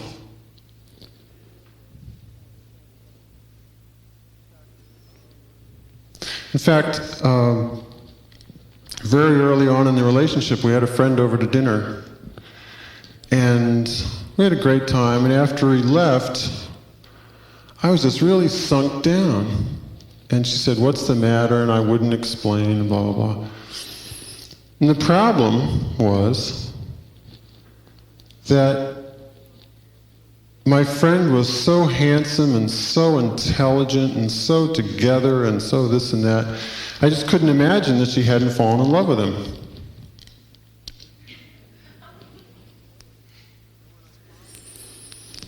And when I finally, managed to share this horrible thing,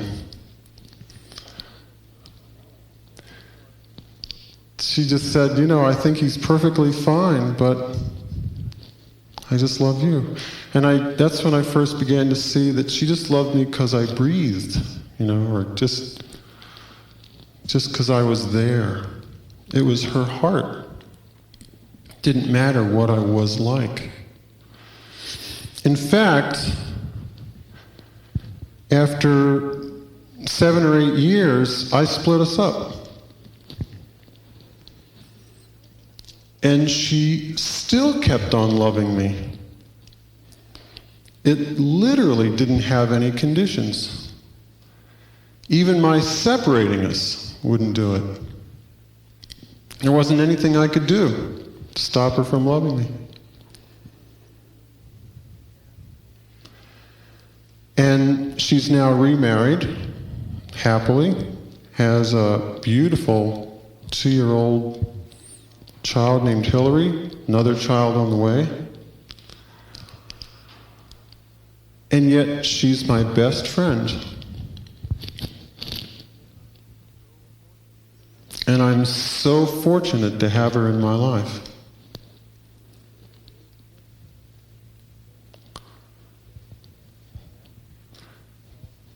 That's love without any strings attached.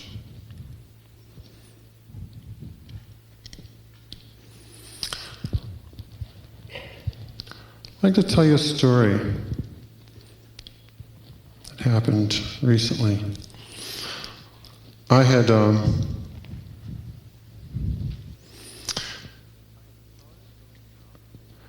started going out with a woman, and then we were supposed to go out on a particular night, and then she stood me up.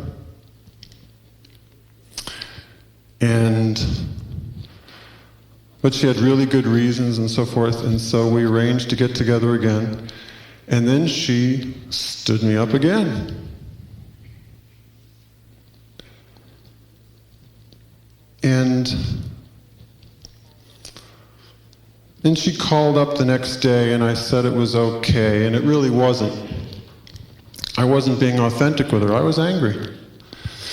And so later on, I had to call her up and straighten that out. I wasn't being a real person with her. I was being inauthentic. So I had to let her know, yes, I really was angry.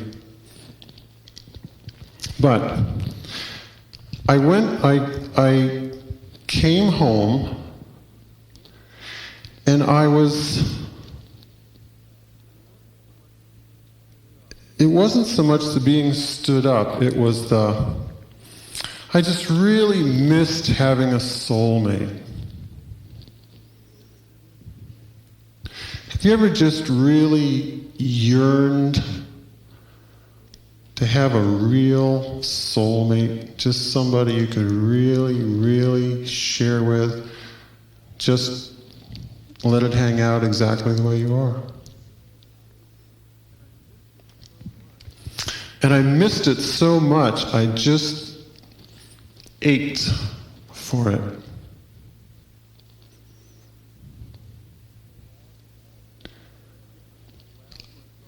And I just allowed myself to feel how truly lonely I was, which quite often I avoid feeling, Don't want to feel that. Too painful.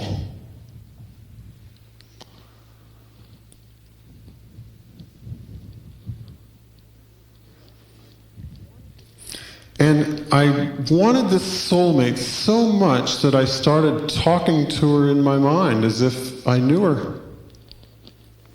Even though I didn't know her, I just started talking to her.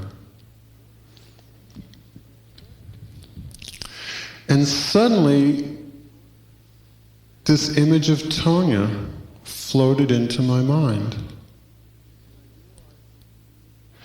And I realized that she was the soulmate that I'd been looking for.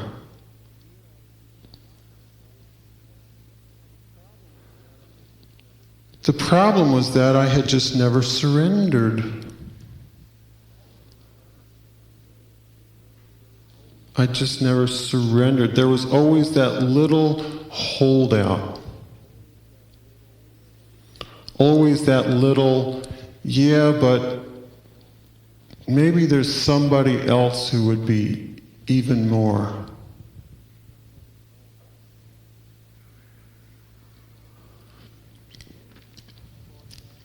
And then I thought back of other relationships I'd had.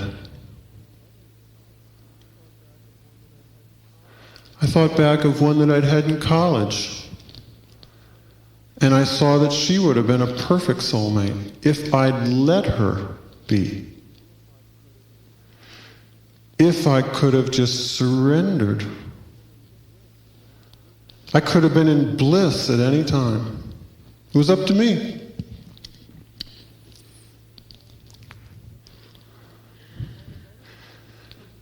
And I thought of other relationships. I could have been in bliss with any one of them.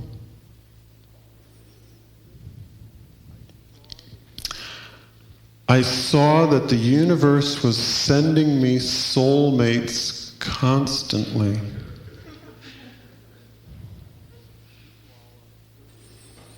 Meanwhile, I'm searching for a soulmate.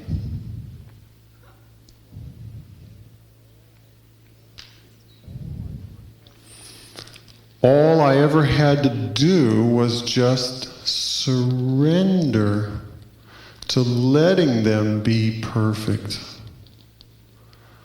Let them be perfect. They're just like me. Perfect in their imperfection. And if I allow them that imperfection, it frees them, just like it frees me. It frees them to be. Here's the unbelievable paradox.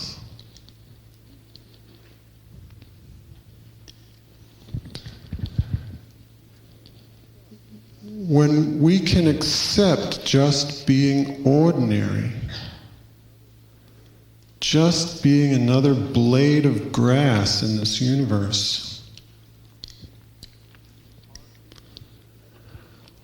our innate extraordinariness comes out.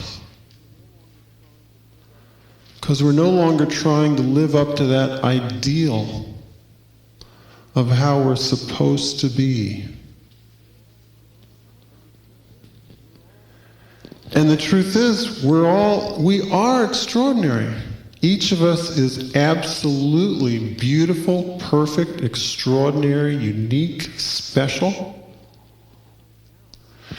But it can't come out because we're too busy trying to be all those things, trying to prove it.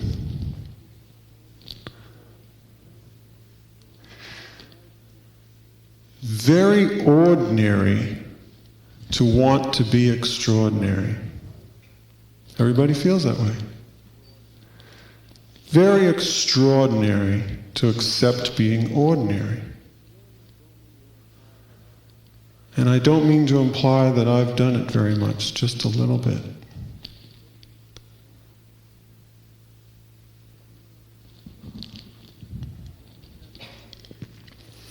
But in that freedom, we're free to be ourselves. And then this kind of creativity wells up. We just create out of nothing. And what do I mean by nothing? You know that business we were talking about of looking at our own minds? There are people who have looked at their minds right down to the very bottom.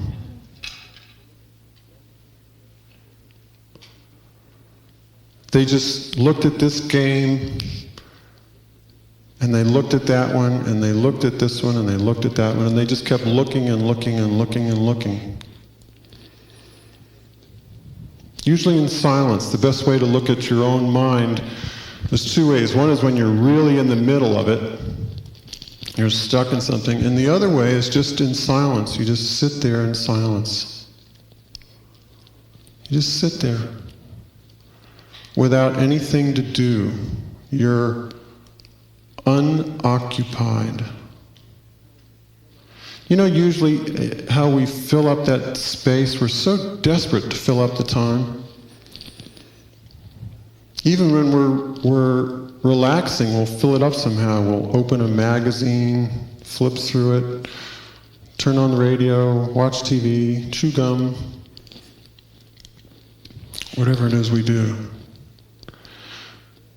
Well, the people who have gone all the way, they just sit there and look, and they face what they come up against is all this incredible stuff that we don't want to face. Just incredible loneliness and incredible anger, incredible frustration, incredible sadness and grief, incredible fear. And God, we don't want to look at it.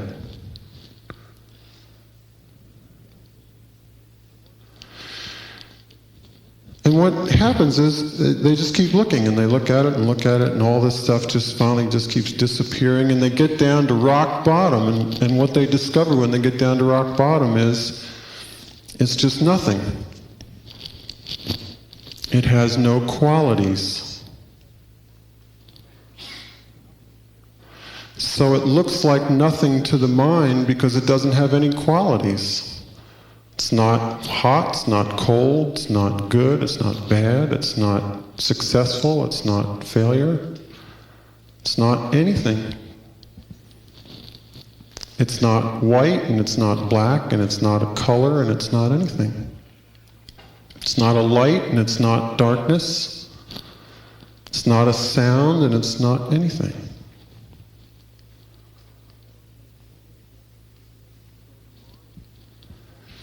So the mind would want to label it nothing.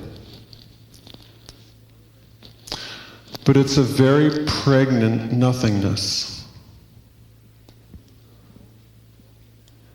In the Eastern traditions, they call it nothing. They call it, shunya, emptiness. In the Western traditions, they tend to call it God.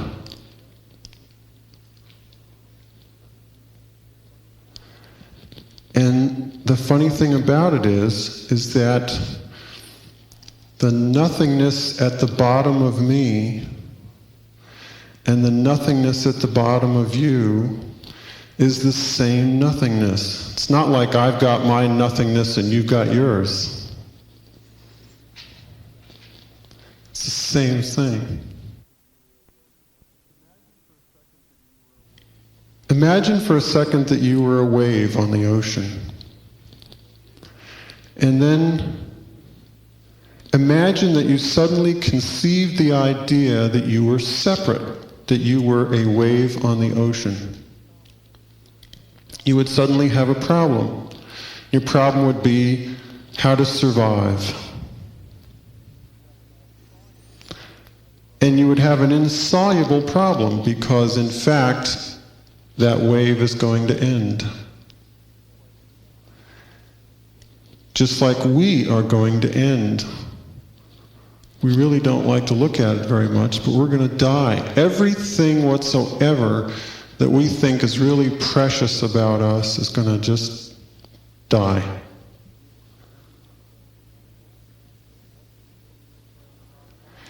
And what the people who get down to rock bottom say is, all this stuff that we're so identified with, our thoughts and our attitudes and our minds and our bodies and all of that stuff,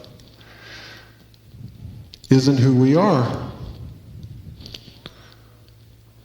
Who we really are is that thing down there that has no qualities.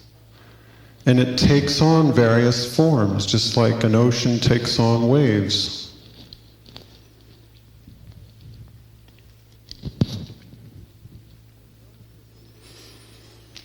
And notice that the wave is not at any time separated from the ocean. The only thing that separates it is its idea that it's separate. Its idea that it's important.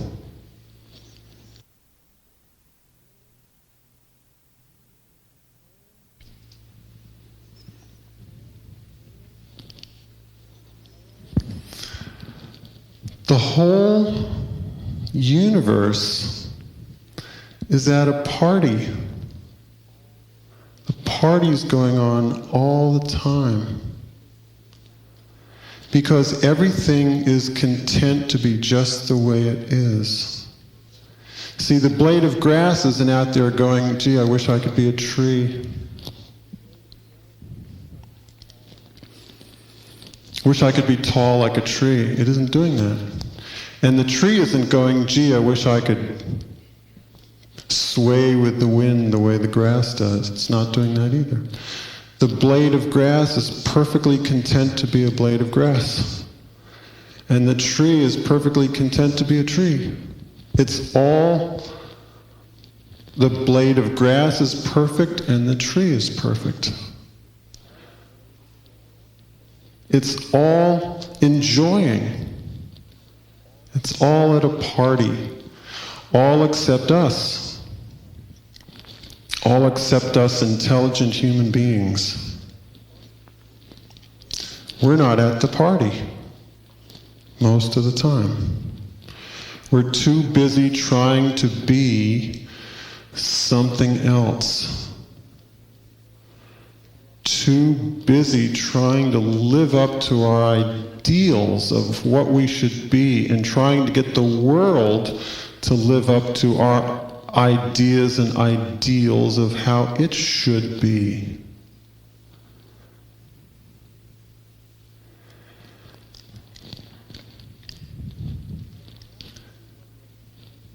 And what happens when we surrender is that the whole thing just becomes perfect, just as it is. And then it starts changing all by itself. But that's another story.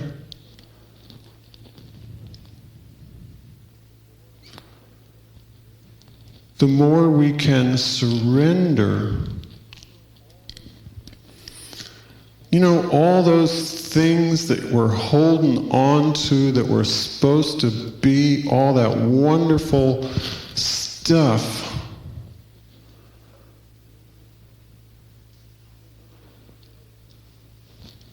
what I want to say is just give up. Just give up.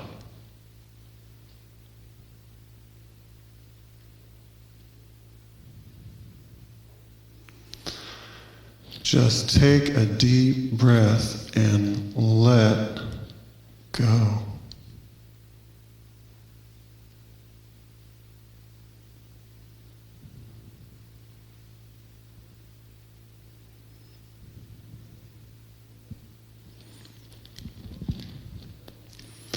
And the more we can let go, the more we can just trust in existence. I don't visualize anymore.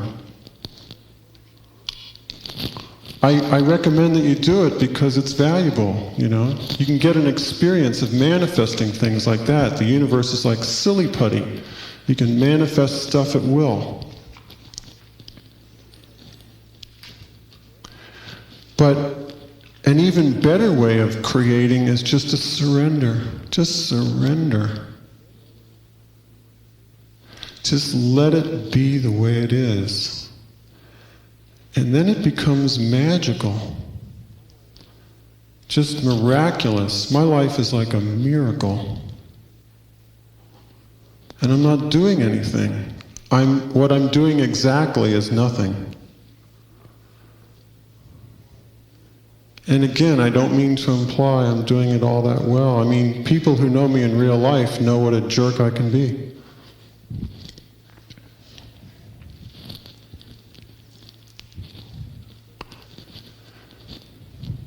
But what starts welling up is a grateful heart, a trusting heart, that this existence can be trusted. And again, we all get to be right. The more we trust, the more evidence we get that we're right, that it can be trusted.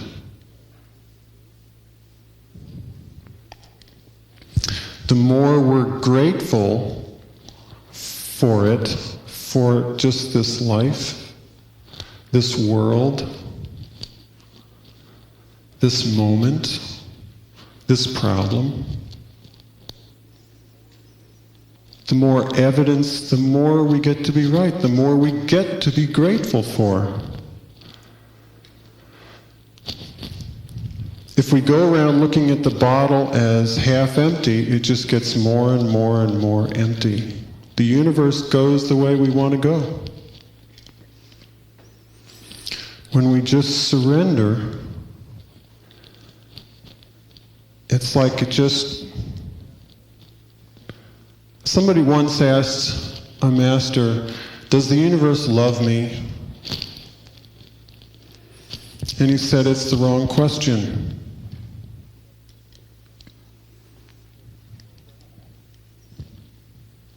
The question is, do you love the universe? Who do you love? Not who loves me. Who do you love? And he said the universe is a responder, The more you love it, accept it, it just showers upon you 1,000-fold. It's a responder. It doesn't initiate. It's not that aggressive. It's not aggressive enough to initiate.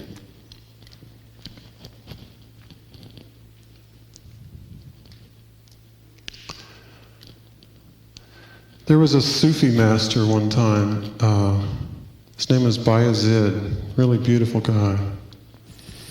I think he lived in the 15th century, and the Sufis are, in every religious tradition, there are those people who are mystics, which just means people who sit there and start looking at their own mind in silence and trying to get to the bottom of it.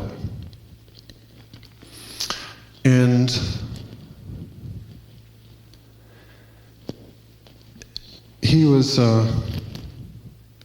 he had a group of devotees, and they were wandering, and they came to this town, and it was dark, and in those days the towns were walled, and they asked to be admitted to the town for the evening, and they were denied.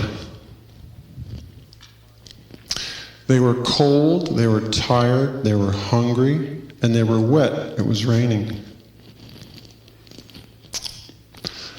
So they went up to a nearby hill in the rain, in the dark, and Bayezid started singing praises to God.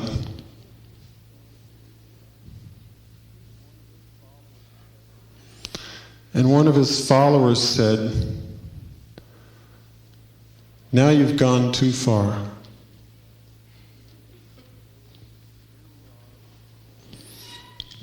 Here we are, we're cold, we're tired, we're wet, we're hungry, we have no place to lay our head. And you're praising God?" And Bayezid said, "God takes care of my needs so beautifully. Tonight, I need to be hungry. Tonight, I need to be cold. Tonight I need to be wet and tired. He takes care of my needs so beautifully. To the mind, this is just absurd. But the heart understands. That is the grateful heart. It doesn't depend upon circumstances to be grateful. If you go to bed tonight and you just start listing all the things that you have to be grateful for, just really start paying attention. Every little finger. There's people who don't have those fingers. Your hands, people who don't have those hands. Your feet, the air you breathe. All the things that we just take for granted.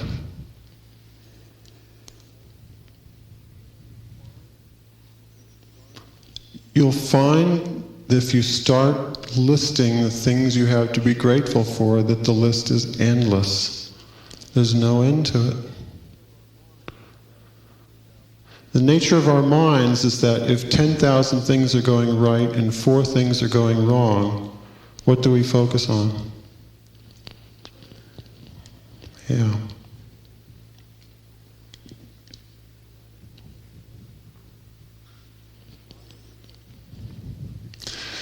Bayezid had the grateful heart, the trusting heart. It is such a gift just to have this life. The existence has given us this life. What a gift, what a gift.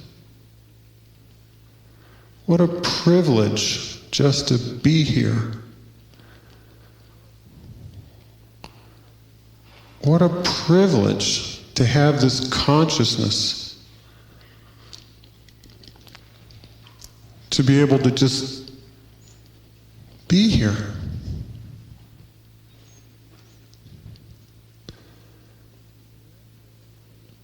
And when we can surrender that grateful heart, the whole world is just perfect, everything in it, already, right now. Doesn't need anything except our willingness to let it be perfect.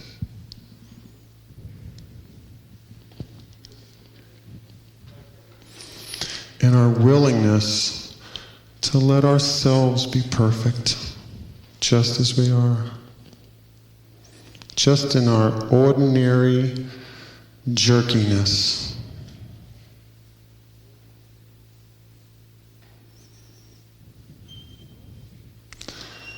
And then we can just love ourselves more, love others more,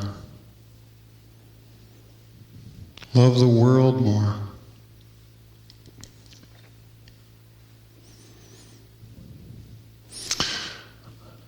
I'd like to sing you a song about it, and that's the end of the evening.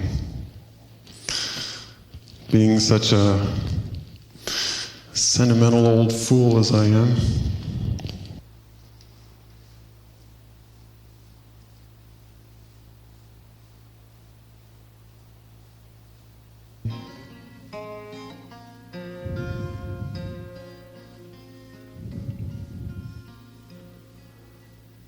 Thank you for this moment, Lord. Thank you for this moment.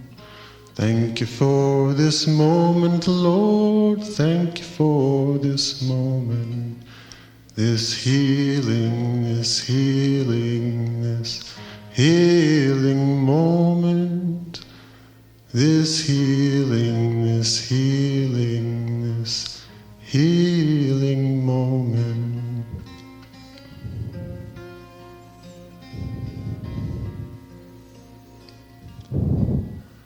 Thank you for this world, Lord. Thank you for this world.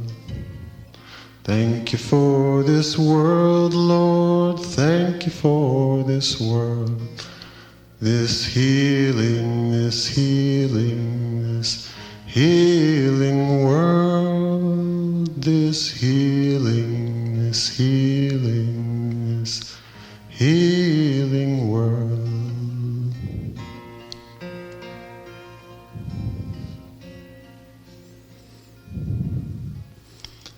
Thank you for my problems, Lord. Thank you for my problems. Thank you for my problems, Lord. Thank you for my problems.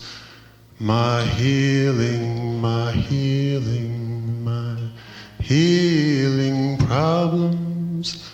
My healing, my healing, my healing problems.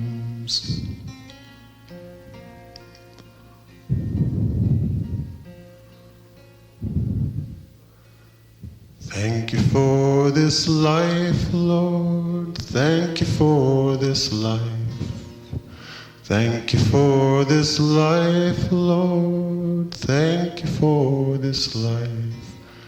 This healing, this healing, this healing life. This healing, this healing, this healing life.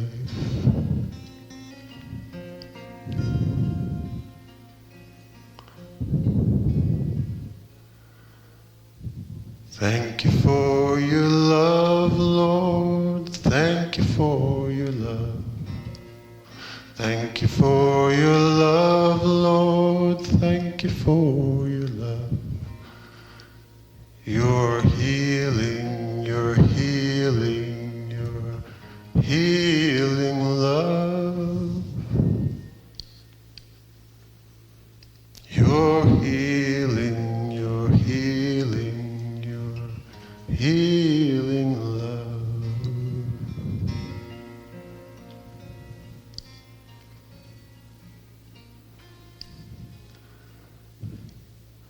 Thank you for this day, Lord. Thank you for this day. Thank you for this day, Lord. Thank you for this day. This healing, this healing, this healing.